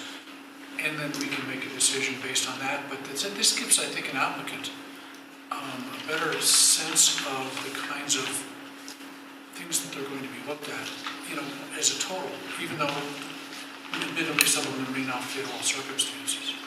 And that's a really good point. Yeah. And part of this, the idea was, and I'll show you this in a minute, we've actually created a form that the applicant fills out. A lot of this is going to be narrative. They're going to be asked how they might meet these standards, and they don't necessarily have to address each one of them, but they would say in the narrative, we believe that we meet these standards, and here's evidence of that. So I think there's some flexibility, and they are required to present as much as they can to meet all of the general standards and the specific project type requirements for whatever they're asking. I think the easiest ones, Denise, are the ones where a developer comes in and puts in infrastructure that the city would otherwise have to do, and we end up essentially with a deferred payment being in the in retail sales tax rebate that might come back. And so that is the easiest one. When we start to get into areas of cultural exchange, those end up being a lot more difficult because they aren't necessarily economically sustainable. And I know as we went through the Open Space and Trails Task Force and took a look at that, everyone would love to see more park and open space. However, we can't afford that in our structure. We have a three-legged stool that's dependent upon commercial and neighborhood and then open space and parks. And if we don't have enough commercial, particularly the retail, at least based on our current model, and so whatever evaluation committee needs to have a very good understanding of what Tiffany knows is our financial structure for the city and what we need to maintain, because we've just had a discussion of something that's going to require infrastructure investment over time. And the city, regardless of what we have in our space, infrastructure is a requirement. And so we have to be in some position to afford that. The other part that's not here yet, though, that might be something that will come out. We've had a housing study, but we don't have a housing plan. And the character of our neighborhoods is very important. However, revitalization in some may be one of those things that happens over time. And that may be something that comes out of the housing plan, is how do we deal with that. We know that there's a high cost of housing. We know that we need a diversity of housing, and how do we support that? Because at least Littleton has had a history of great diversity in our housing, and so I'm not sure whether it fits under economic incentives yet, but I would leave at least a placeholder somewhere that housing ends up being one of those things that we would consider. Because we do have, I mean, you've put in here some of the neighborhood grant redevelopment, revitalization components, but we haven't necessarily looked at that and developed a plan for that yet. And we could certainly add it under project type. If you wanted to include housing developments under project type, then we could create qualifying project aspects that could be considered. And then I'm going to mention one on the other side, which is a tough one. We don't have an income tax So primary employment, though important in economic development, is not something that's necessarily does that job have to be in Littleton. And so that one ends up being one where I would put less weight on in taking a look at that, whether it's 66%, 100, or even 150%. Yes, we want to have great jobs, and Arapahoe County has the highest percentage of engineers in any county in the United States, and so we already have some of that, but that primary employment isn't necessarily one that we receive an economic benefit over time with that job being here, although I like those jobs being here. Well, an example of what you're talking about is Chatham Financial, which is a pretty noteworthy company that's in Littleton now. Before they moved to Littleton, they approached us for incentives. And when we took a look at it, they were creating potentially 40 new jobs at $80,000 plus. So what I did is I stepped back from it and I actually said that probably since they weren't buying the property that they were going to occupy in, that we couldn't draw any direct conclusions from those jobs being an economic advantage to the city. What I would do is work with Denver South Economic Development Partnership to go to the state to get the employment tax credits. So it had nothing to do with the city, but the city supported it and they did get their tax credits. I'm okay supporting it, but as far as a direct incentive from the city,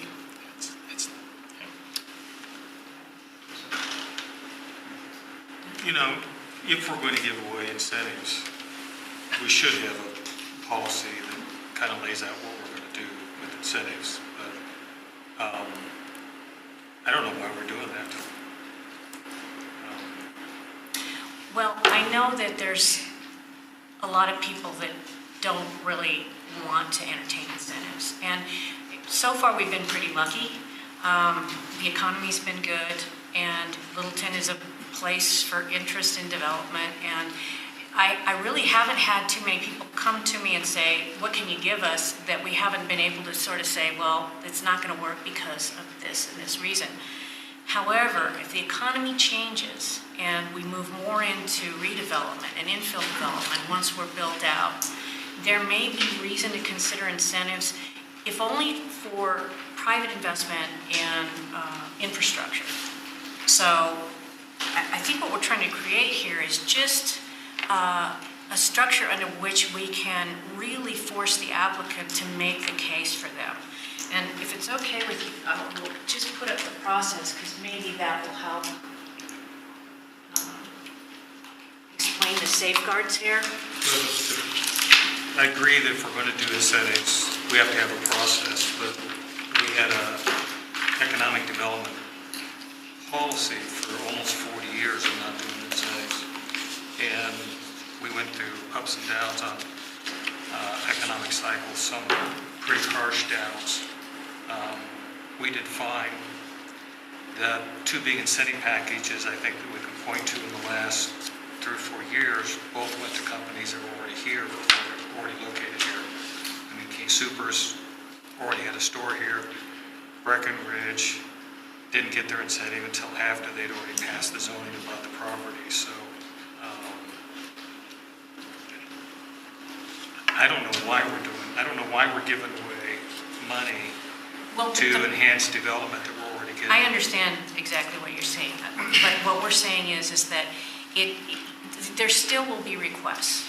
And so if we had a policy under which we could consider those requests and create some pretty stringent requirements for those requests, and a process where there's any place where it can be said, we're not going to consider this application, I think it's better to at least leave it open. We don't know what circumstances may occur in the future.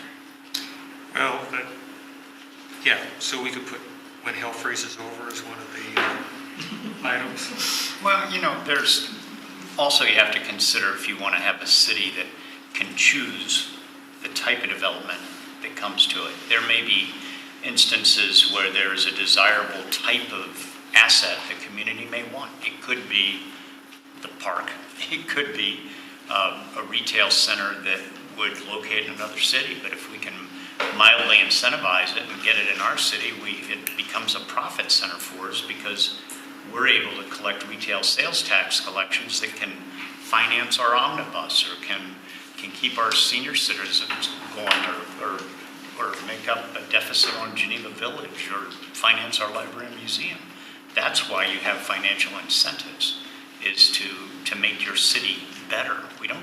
It's not giving it away at a loss. This is not just writing a check that isn't returned, and that's maybe a piece of economic development you haven't had a experience with because you're citing things that have happened in the past, but that this would give this kind of approach, and I'm not advocating, any specific piece of it, but the approach is to give flexibility if there are opportunities that would benefit the city as a whole. And it wouldn't come with us advertising, come to us with your development ideas or your business ideas, and here's this opportunity to ask for incentives. It's just if it happens.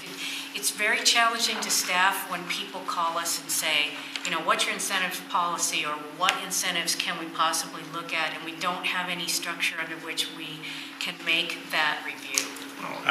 And taking the example of Breckenridge Brewery, what we were negotiating was the infrastructure improvement that they paid for in exchange for the retail tax rebate. It wasn't whether they were coming or not, but it had to deal with the light and the road pavement and the parking lot addition. And they have to provide that when they're developing anyway. So, they have to, when they're developing a site, they have to put in the infrastructure, and we have. But it's not on their site. It's in the public space. we might as well stop for a minute, because this brings up the fundamental question. If there's not a consensus on council to do incentives, then we don't need to talk about what that policy looks like. So I think we can stop for a minute and at least find out if there's at least a consensus from council that we want some type of structure in place, and then maybe hear from you all on how tight you want that or not. Because Doug's got a good point. Either there are communities that flat out say no incentives whatsoever, and that's an easy question to answer. Then when somebody calls and says, no, we don't have incentives. So that's your point, right? So that's where we really need to start, because I don't want to spend the next hour talking about what it might look like if there isn't at least a consensus from council that you want some type of program in place, and then we can narrow it down from there, if that makes sense to everybody. Sure. Let me give Peggy a chance just before we do that, because she's been trying to say something. Maybe we ought to just go with a larger question first, but because I have quite a few comments about this particular thing. But I would observe that somebody can come and request something, and it can be presented to council. We don't, and then council could say yes or no. So we don't have to have a statement. But if somebody comes to you, you can say, well, in the past, we've had this, and council is willing to consider something, and they may or may not be supportive. It seems to me that's the third option. In my view, Littleton is mighty darn desirable, and it's somebody's benefit probably to want to have something here, particularly given the two light rail stations that have a lot of people coming through who don't necessarily live in the city. So anyway.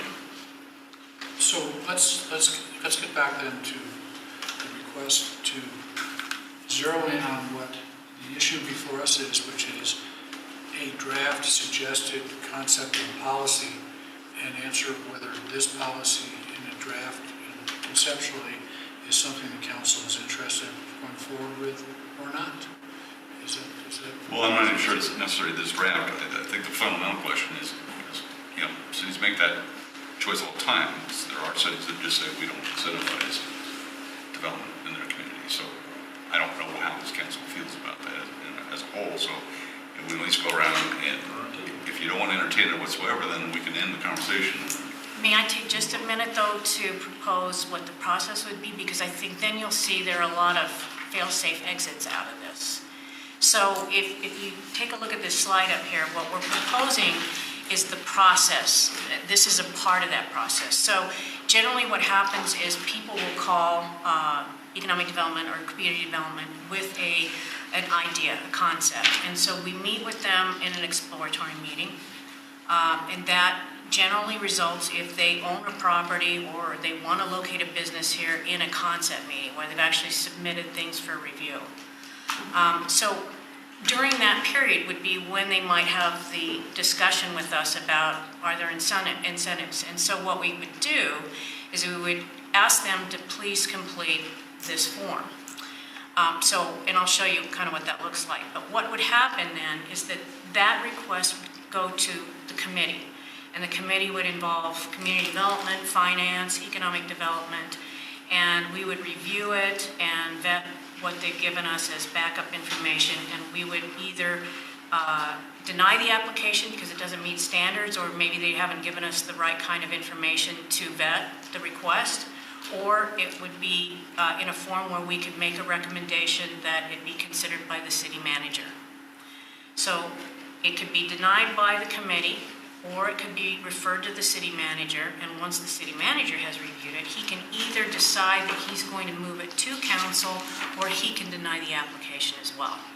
So there's two places where, they have to meet certain standards, and if they don't, then the whole process is done. So let's go around, because that's what the I issue. have one question for the attorney, if I may. So is it possible then we could have a policy, but we just say, we're not doing incentives at this time? Absolutely. I think that absolutely there's really two critical questions. A, how do you feel about incentives? Just generally, do you want to do them or not? And then B, if you do want to do them, then what does your policy look like?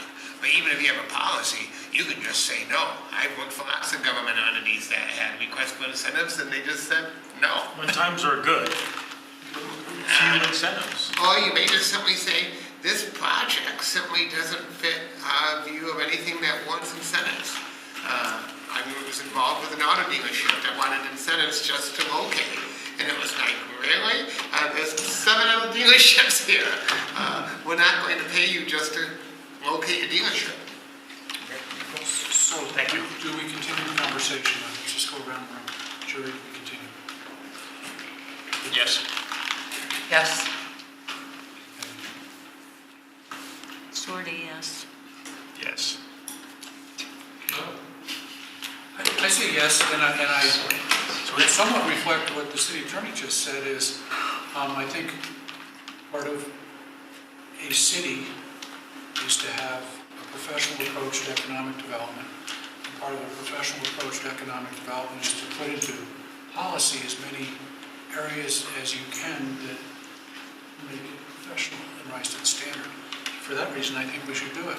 So our consensus is 5. It is absolutely, it's 6.5. Yeah, there's no halves. 5 man. I'm all in. Oh, yeah, and so we continue on and talk about this, and that would be just my comment to this point is, I can see a lot of reasons why we would not choose to do an economic incentive, but I see a lot of reasons why a developer might come in and just say, can you tell me what it is? And you have an answer. You have a clear-cut answer, and staff is not trying to make it up as they go along. They know it's council's direction. They're comfortable presenting it. They can say, here it is, like it or don't. And I did speak to a professional economic development person in the state who said to me, and I want to reflect that, is sometimes it's not that you offer anything, it's that you had a willingness to discuss the issue. And I think that's a tool we need to have. So then a question becomes, who would be the one approving? Would it be the city manager? It's council, Peggy, it's right in here. That's right Well, here. no, because there was something that was said, so I'm wanting to make sure that that's what. So let's turn it over and answer that with your chart there. Why don't I take a stab at that? That's all right, Mayor. If council was to authorize incentives, it would certainly be my recommendation. We would want to codify that in an agreement that would be approved by the city council. This is a policy decision. Staff doesn't do incentives. Council does incentives. We put it in a policy, it would be in a development agreement. It would come to you. You would pass on it, and that would be the policy that we would implement. My recommendation would be that the city manager doesn't get voted up. We have a set of criteria, the committee meets, and the city manager can certainly be part of that, but the city manager, if an applicant makes an application for an incentive and it meets our criteria and the committee agrees that it does, then I wouldn't want to be, as a city manager, have veto power on that. I think at that point it becomes a policy decision that comes to this body. It's going to come to you at the end of the day anyway. I'm not sure why the city manager would want to have veto power with it myself, but that's just my opinion. And I've dealt with incentive agreements everywhere else I've been.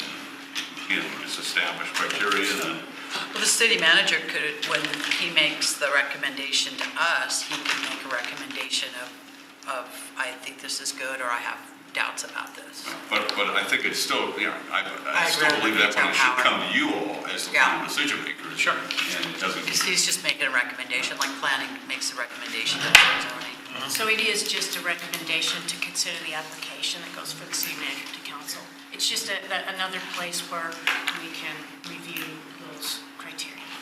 And Mayor, instead of focusing on this, because this is really going to be dictated by what you do, it might be better for the council to focus on sort of the standards and things, and then the staff can come back with a revised chart, and we can modify this chart to reflect the standards that you've discussed here and the guidance that you've given us, because this chart's going to change based on what you discuss here. So I just looking at standards just for a second. I think it definitely should have to align with the comprehensive plan. It would make no sense to me for a project to come forward that isn't part of the comprehensive plan. And if council hears about a project that isn't aligning that way, maybe it needs to rethink the comprehensive plan. But anyway, that's one thing. Then I'm wondering if a project gets approval and it doesn't materialize for 1, 2, 3, so many years, should there be a deadline by which the project begins? And Councilmember Coleman with the council, in the agreements I've drafted for economic incentives, we always had time frames that you had to start development, and we had clawbacks if you did not follow through. And again, I would completion dates, we had completion dates too, if you don't complete it. the same thing here. So there's milestones that have to be These accomplished. milestones you don't accomplish, there's no incentives. So let's add that. Yeah. On the general standards too, I mean, Bruce's point's well taken. I think that maybe some wording, and I'm not coming up with it at the moment, but the following I'm not going to even try wording, but not to make each one of them a requirement, but that these are the general things we review, and then we need to decide what will be required or appropriate in that circumstance, because all of them wouldn't apply to certain types, some of them would apply to others. So we need to add wording to make it evident that it's not all of those are required. And there's some places in here, too, Denise, that I think it's like retail development under project types. It doesn't say, you have 2 of them there, and it doesn't say and or whatever. Okay. But on all of those pieces, and rather than belabor them, here I can tell you what they are, but just to make sure there's that flexibility or clarity of whether or not it's both or one. I got you. I understand. So to Peggy's question, somewhere I read that the comp plan, neighborhood plans, et cetera, were going to be looked at as the major references. Where is it? That's the first general. First general. Okay. It's already captured. So it's in there, and I think that is triple stars. And part of this is trying to get them to go and review these plans so that they don't even come to us until they're familiar with what we're asking. I like that. It's directive in a way. It says, here's the things you better look at before you even walk in the door. It also helps them sculpt the project. And I think it's okay to ask them to set the bar high for this, because I think that incentives don't need to be handed out like candy at Halloween, and that they have to be earned and they have to be appropriate. And I agree with Bruce in that I think that this is a good policy to have amongst our policies. I think that in some ways it's time for us to grow up as a city and actually participate. When you look at the chart of the cities that offer incentives, there's only one on there that doesn't, and that's Sheridan.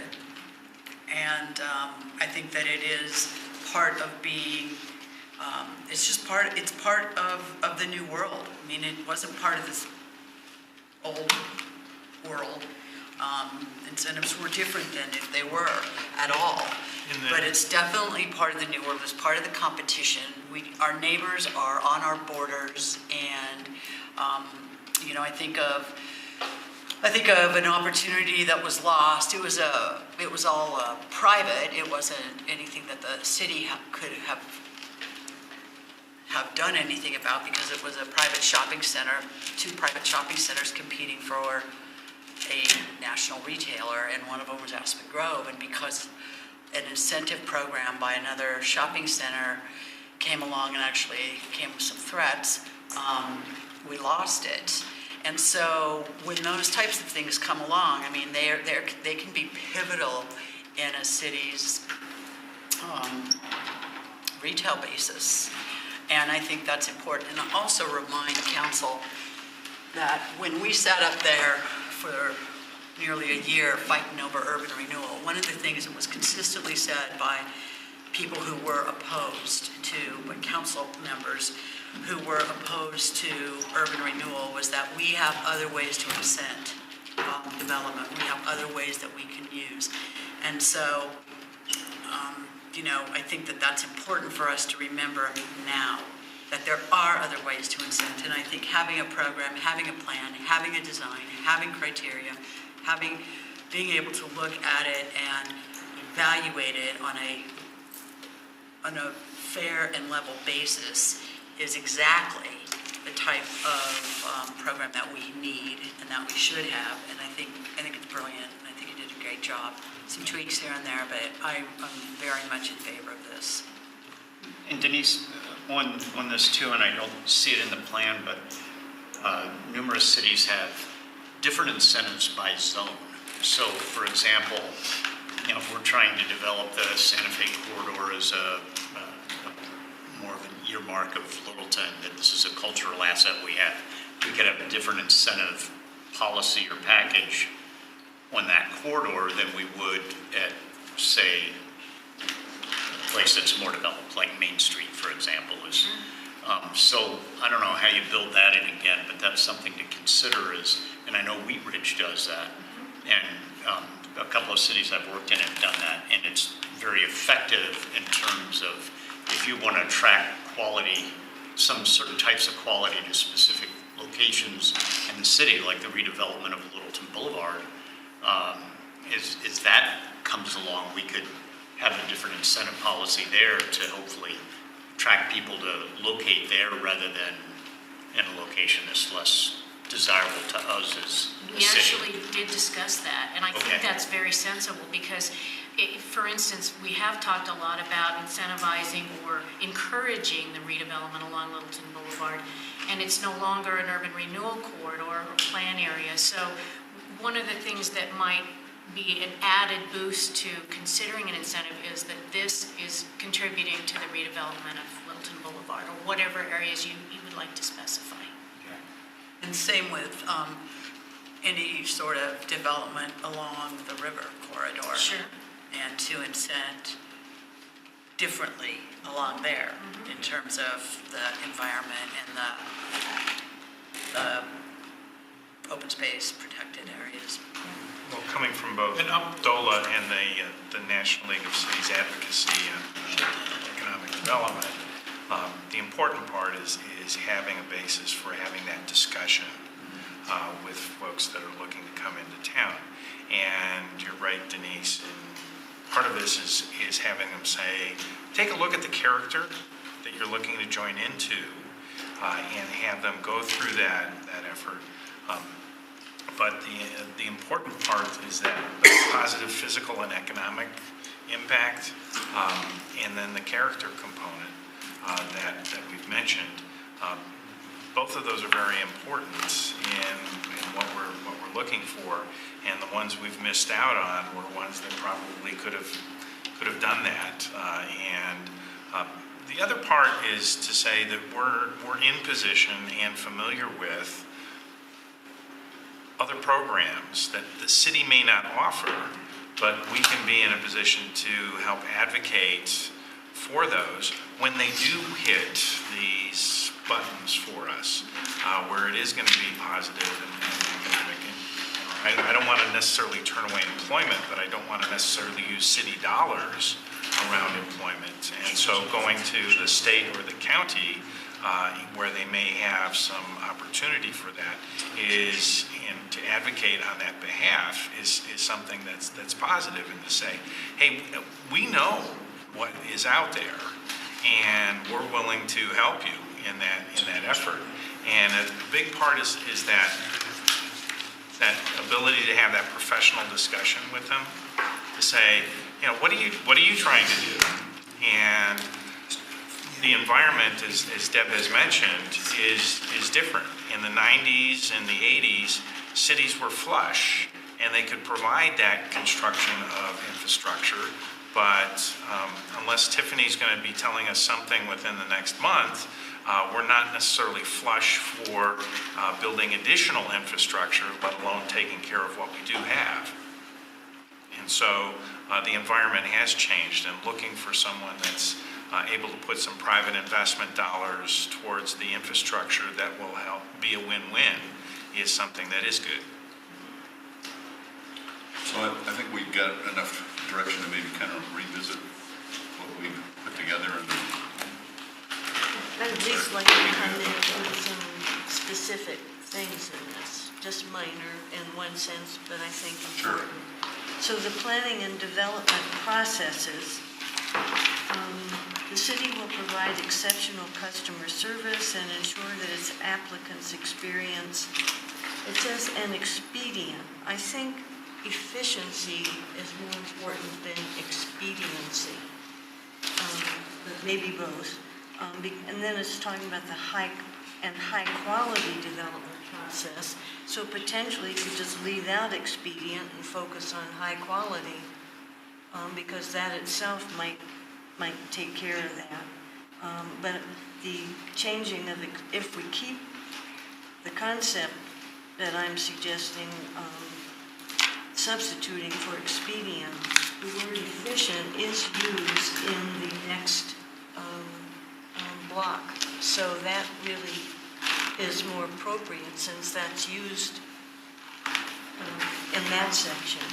Then in the primary employment section, number 1, it says provides quality employment opportunities for Littleton citizens and the region.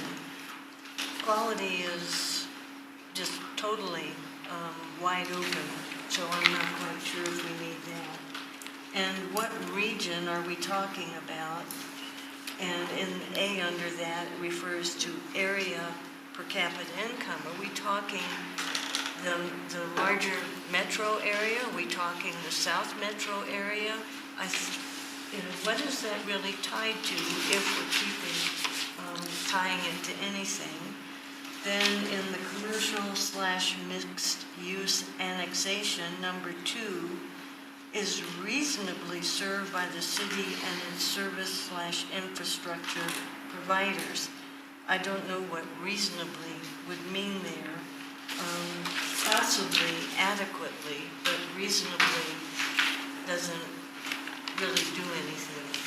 I think we can, Councilmember Cole, members of the council, I think along with the deputy city manager, I think we can rework this. What I'm normally familiar with on annexation is we look at whether it makes sense from a cost of services, not so much reasonable, but we're not going to annex things that require the city to spend $10 million on a new sewer interceptor. We look at annexing things that make sense from a cost of service. And so I think we can take your comments, and I think as the city manager indicated, we need to go back and do some additional staff work on this, and we can take your comments tonight, and we'll take all of the council comments, we'll go back and do that staff work. Great. Very good. Nice work, Denise. Denise, you get to stay here. Yes, I do. Thank you for putting that all together. Well, thank you. Now, we'll incorporate your changes. Thanks, Denise. So this brings us to the last item on the agenda, also to be presented by our Economic Development Director, Denise. It is agenda item D. It's ID 17-234, discussion on portable signs for merchants with zero lot lines. This is a return to a previously really discussed issue. And I asked for it to come back, even though I know that this was settled a couple of years ago, probably now, because of the amount of input that I've gotten and I've heard others have gotten from downtown. I want to make sure this still represents, based on everything that's happened, our best intent and our best way of governing. And I think the big thing that happened that might have tipped the scale to us to revisit it is we did do wayfinding, and we had talked about, well, let's get this wayfinding in and see how this all goes. Now it's there, and I think it's worth a discussion. If council's interested in changing anything, we need to give the direction back to staff, or maybe we're not. We just need to, I think the reason is. And I think this is another one, though, that we need to find out if there's a consensus to have a dialogue around what the process of policy might be if there is interest in revisiting these A-frame signs. And just so you know, so you don't feel so bad, every community I've been in, this signs in general go round and around, merry-go-round, and it comes up, you're constantly having to revisit it. It's just an issue at least. And A-frame signs certainly are one of those topics under the bigger heading of signs. But so if we could, again, just get a brief consensus. I have a question. Whether we want to talk about this or not. I have a question before the consensus taking, which is one of the things that was going to be done as we put in the what exists right now is there was going to be an analysis done with data collected by city staff from the merchants regarding impact on sales, and that was going to be fed into a reconsideration of this. And so what I didn't see in the package was data. I can address that a little bit because I attend the monthly merchant meetings, and I office on Main Street and close contact with a lot of people, and it's a hot issue with the merchants. And while they cannot, I don't think, put a number on sales that don't happen, they have indicated, and a couple of them have said they play with it. They'll put a sign out for a few hours at a certain time of day on one day and then not the other. And they say they notice a significant difference in the amount of traffic that drops in. There are some stores that people will, that have displays outside. They say people will pick up the display a little bit and then go in. This is not displays we're talking about, but signs. But quite a few of the people that are on the petition, and that petition happened because they were raising this at one of the merchant meetings, and it was very vocal. And I said, somebody take out a piece of paper. If you agree with what's being said, sign it. And that's part of the packet here. So they feel very strongly about it, and they felt the people on Main Street, I think the unintended consequence of wayfinding was that it helped the people on side streets. But it took away a right of, not a right, but a privilege of the people on Main Street. And even though they have signage directly on the street, which And I'm not saying we should or we shouldn't have the conversation, Bill, but what you're saying is the merchants haven't worked with city staff, and so city staff has no data. But there is, I'm saying that's very difficult data, Phil, to come up with. I'm saying that when we went through the exercise, the effort was that data would be collected in conjunction with city staff so they would have something to present to council. And that was before my time. And that didn't happen. When we discussed this, it was a very hot issue. It was as though council was just coming down from out of nowhere and saying, we're going to fix your problem, Main Street, whether you know you have a problem or not. Very hot issue. And I think it's good that we go back and say, yes, let's clean this up and how can we make it happen? They want it. This is fine tuning what happened before. Yeah, I'm fine. I just asked the question, there's no data, so. Right. So let's take a few moments and have Denise summarize what she knows from the staff perspective and what maybe she doesn't know as we talk. And then, really ultimately, we need to decide if we just want to consider this again or not. But so give us some history and knowledge of where we are today. So some of the background, these portable signs are prohibited under the current city code where you have a zero lot line, meaning that everything outside of your door is public right of way. And we have kind of a unique situation with Main Street in that most of those are zero lot line properties. I believe there's some along the side streets that fit that as well. When council approved the sign code update in 2016, we acknowledged various aspects, including that we can't regulate the content of those signs and that sort of thing. Part of what I think was behind approving the whole wayfinding signage was that it would be in place of a lot of the extra signage, and that once those signs were up and we actually distributed something to that effect, then enforcement would start to occur. So I think it was an attempt to kind of reduce the clutter and create more of an even presence down there. But the downtown merchants have expressed on a number of occasions that they feel that these signs are really critical to their visibility. One of the things we always offer people who bring this up, and we've met with several people who do, is that visibility can be created in the virtual world. It's not necessarily dependent on foot traffic and things that are visible in the footpath, but they do believe that having those signs there will draw attention, I think, at least of pedestrians. We have asked them if they could provide us with some quantitative information, but as Bill points out, that's pretty difficult to determine. You could have a really super good day and it had nothing to do with the visibility of that sign, or it might have everything to do with it. So you can see where your sales taxes may have increased in a day or a week, and maybe your sign was up, maybe it wasn't. It's just very hard to produce the kind of data that would really be helpful in this case.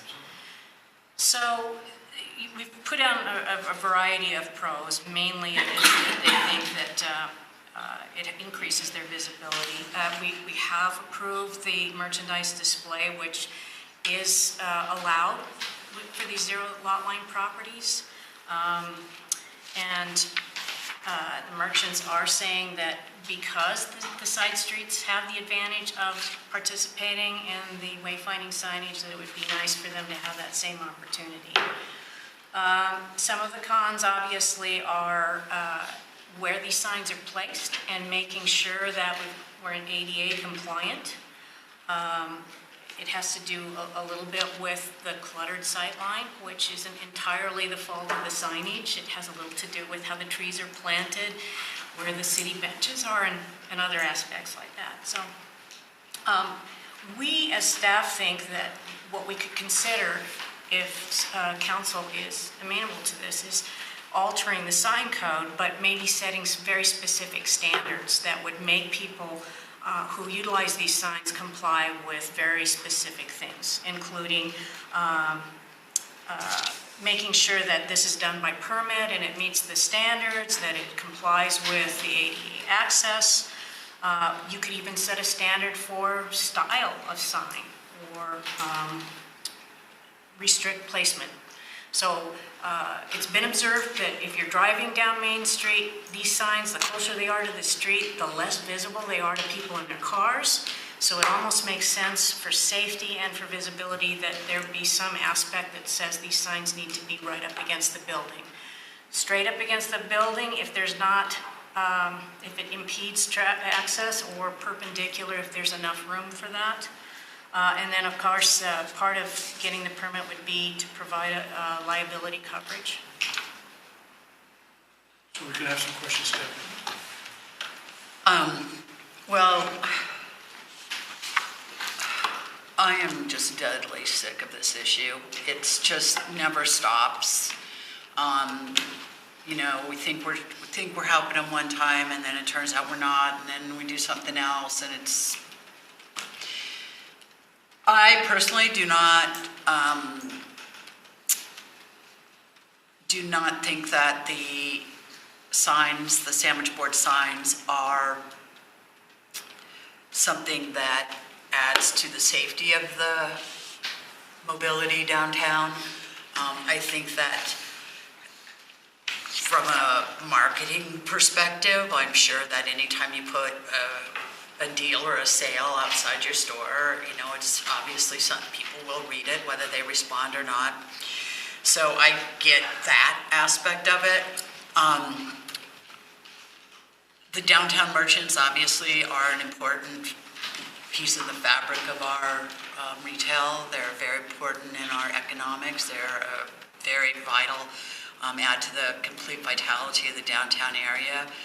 Want to support them every way we can, but I also would like to see them understand a little bit more about why maybe we're not just going to let them freewheel these signs all over the place. We have a responsibility, and they're not putting them on their property. They're putting them on the city's property, the citizens' property, where you need to walk and navigate. And I will tell you, you look at the aging, we talk about the aging of Littleton all the time, and more you do see people, they have walkers, they have walking aids, they are in wheelchairs or scooters and these types of things. You also talk about the young families that are coming here, and they have kids just wander everywhere. I mean, they're just, they don't even look where they're going. And then there's the strollers and those types of things. Downtown is dog friendly, so there's dogs and people with dogs. There's people with bikes. We've spent a bunch of money putting up a bike rack so that people could, we'd have that mobility. So all of those things at some point, while it adds to kind of the ambiance and cool of downtown, it also adds to the conflict and chaos of it. I guess my take on this is that I would support doing something to let them put their signs up, but I think it needs to be restricted within what we would deem the most safe way. You let them have their signs, that gives them their marketing, that they think that they need so badly, that the signs are the end-all be-all for them.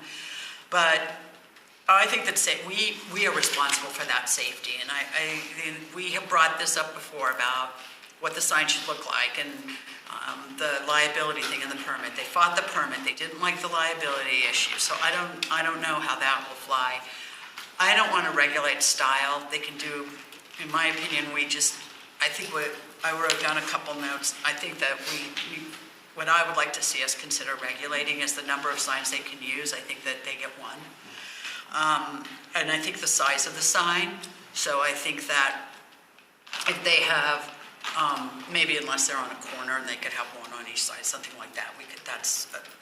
But they don't need bunches of signs out there. And then the size of the sign, as opposed to regulating style. I mean, some of them can get pretty big, and I think that we need to regulate the size. The location of the signs, like you said, I think we need to tell them where those signs can be in terms of not here, but here. And then one of the things I've noticed quite a bit is that a lot of them just leave their signs up. And they're closed, and I get it. It's easier to just leave it out instead of pick it up every night. But I think that the signs, that they should be restricted to the time that the store is operating, and if they are not operating, then the signs are removed.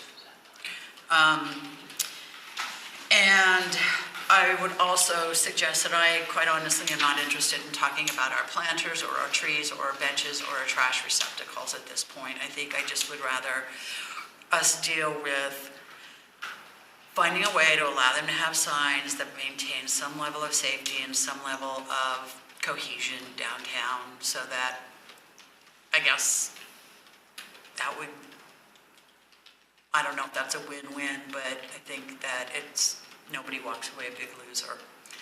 That's my input. Oh, and I want to add one quick thing. Private shopping centers do not allow them. And why do they not allow them? Safety. Because the ability for their customers to be able to walk safely on their walkways, Aspen Grove, I'm thinking of specifically, and they have much larger walkways than the downtown merchant. They do not allow them. If they are going to put up a sandwich board, it has to hug up at their door. And some of them do that, and many of them don't, because they're a little less effective that way. But I think that, again, it goes back to that core issue of safety, and we have that responsibility. And I'm probably going to say just about the same thing Deb said, but maybe with a little bit different emphasis. I can be okay with signs, but I want to address the cons. So one is safety and liability. Okay. They've got to make it clear because they're now talking about public space that's being utilized. So I'm looking for staff to come back with a solution. You're saying either up against the building or in your doorway, but deal with the liability on that side. Number is 1 per building. So you're not having second floor tenants also looking to add to that, so that it's not 1 per merchant, it's 1 per building, unless somebody's going to come back from staff and say we can have these lined up back to back to back in front of a building. I think that it should be there when their business is open. We shouldn't be directing folks to a door that's closed or locked in looking at that. And as far as dealing with the Reed Association, I'd like to see a proposal from the Merchants Association for self-policing, so it's not the public, that's not the government that's dealing with it, but it's the Merchant Association that's looking at their content to say what can be appropriately displayed or not on that front, recognizing we can't control the content. Sure. Yeah, I'm downtown quite a bit myself. I don't work down there as often as you do, of course, but I am down there quite a bit. And the one thing that I haven't seen a lot of people tripping over anything. Littleton has always had elderly folks walking around downtown. The one thing we haven't had downtown is we haven't always been busy on Main Street. Right now, we're busy. The merchants are looking for ways to keep their businesses open. It's a tough struggle for them, and to ask them to give us special studies on, how can these signs possibly help them? That's too much for these. We're talking about small businesses here. I think they needed this now. They needed it, back when we talked about this in 2016. Like Debbie said, I'm tired of talking about this too. Let's just get off this subject. Let's just get out of their way. We can put restrictions on it, I'm sure, with insurance or whatever. Let me quickly address that since it's come up. What I would recommend that we would do is we would come up with some kind of very simplified permitting process. The city really has a couple of interests. One, we have the ADA issue because these are ADA facilities, the sidewalks. So, and plus there are sidewalks, so we have a liability issue. We need to keep them reasonably safe for the public. And then the third issue we have is we don't regulate content.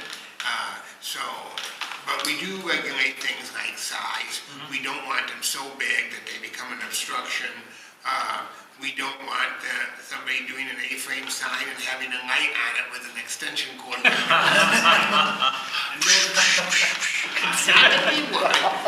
we don't want them blocking things like traffic signs and those things. So I think we could work with the staff, and I'd be happy to work with the staff on a simplified permitting process where we cover those things.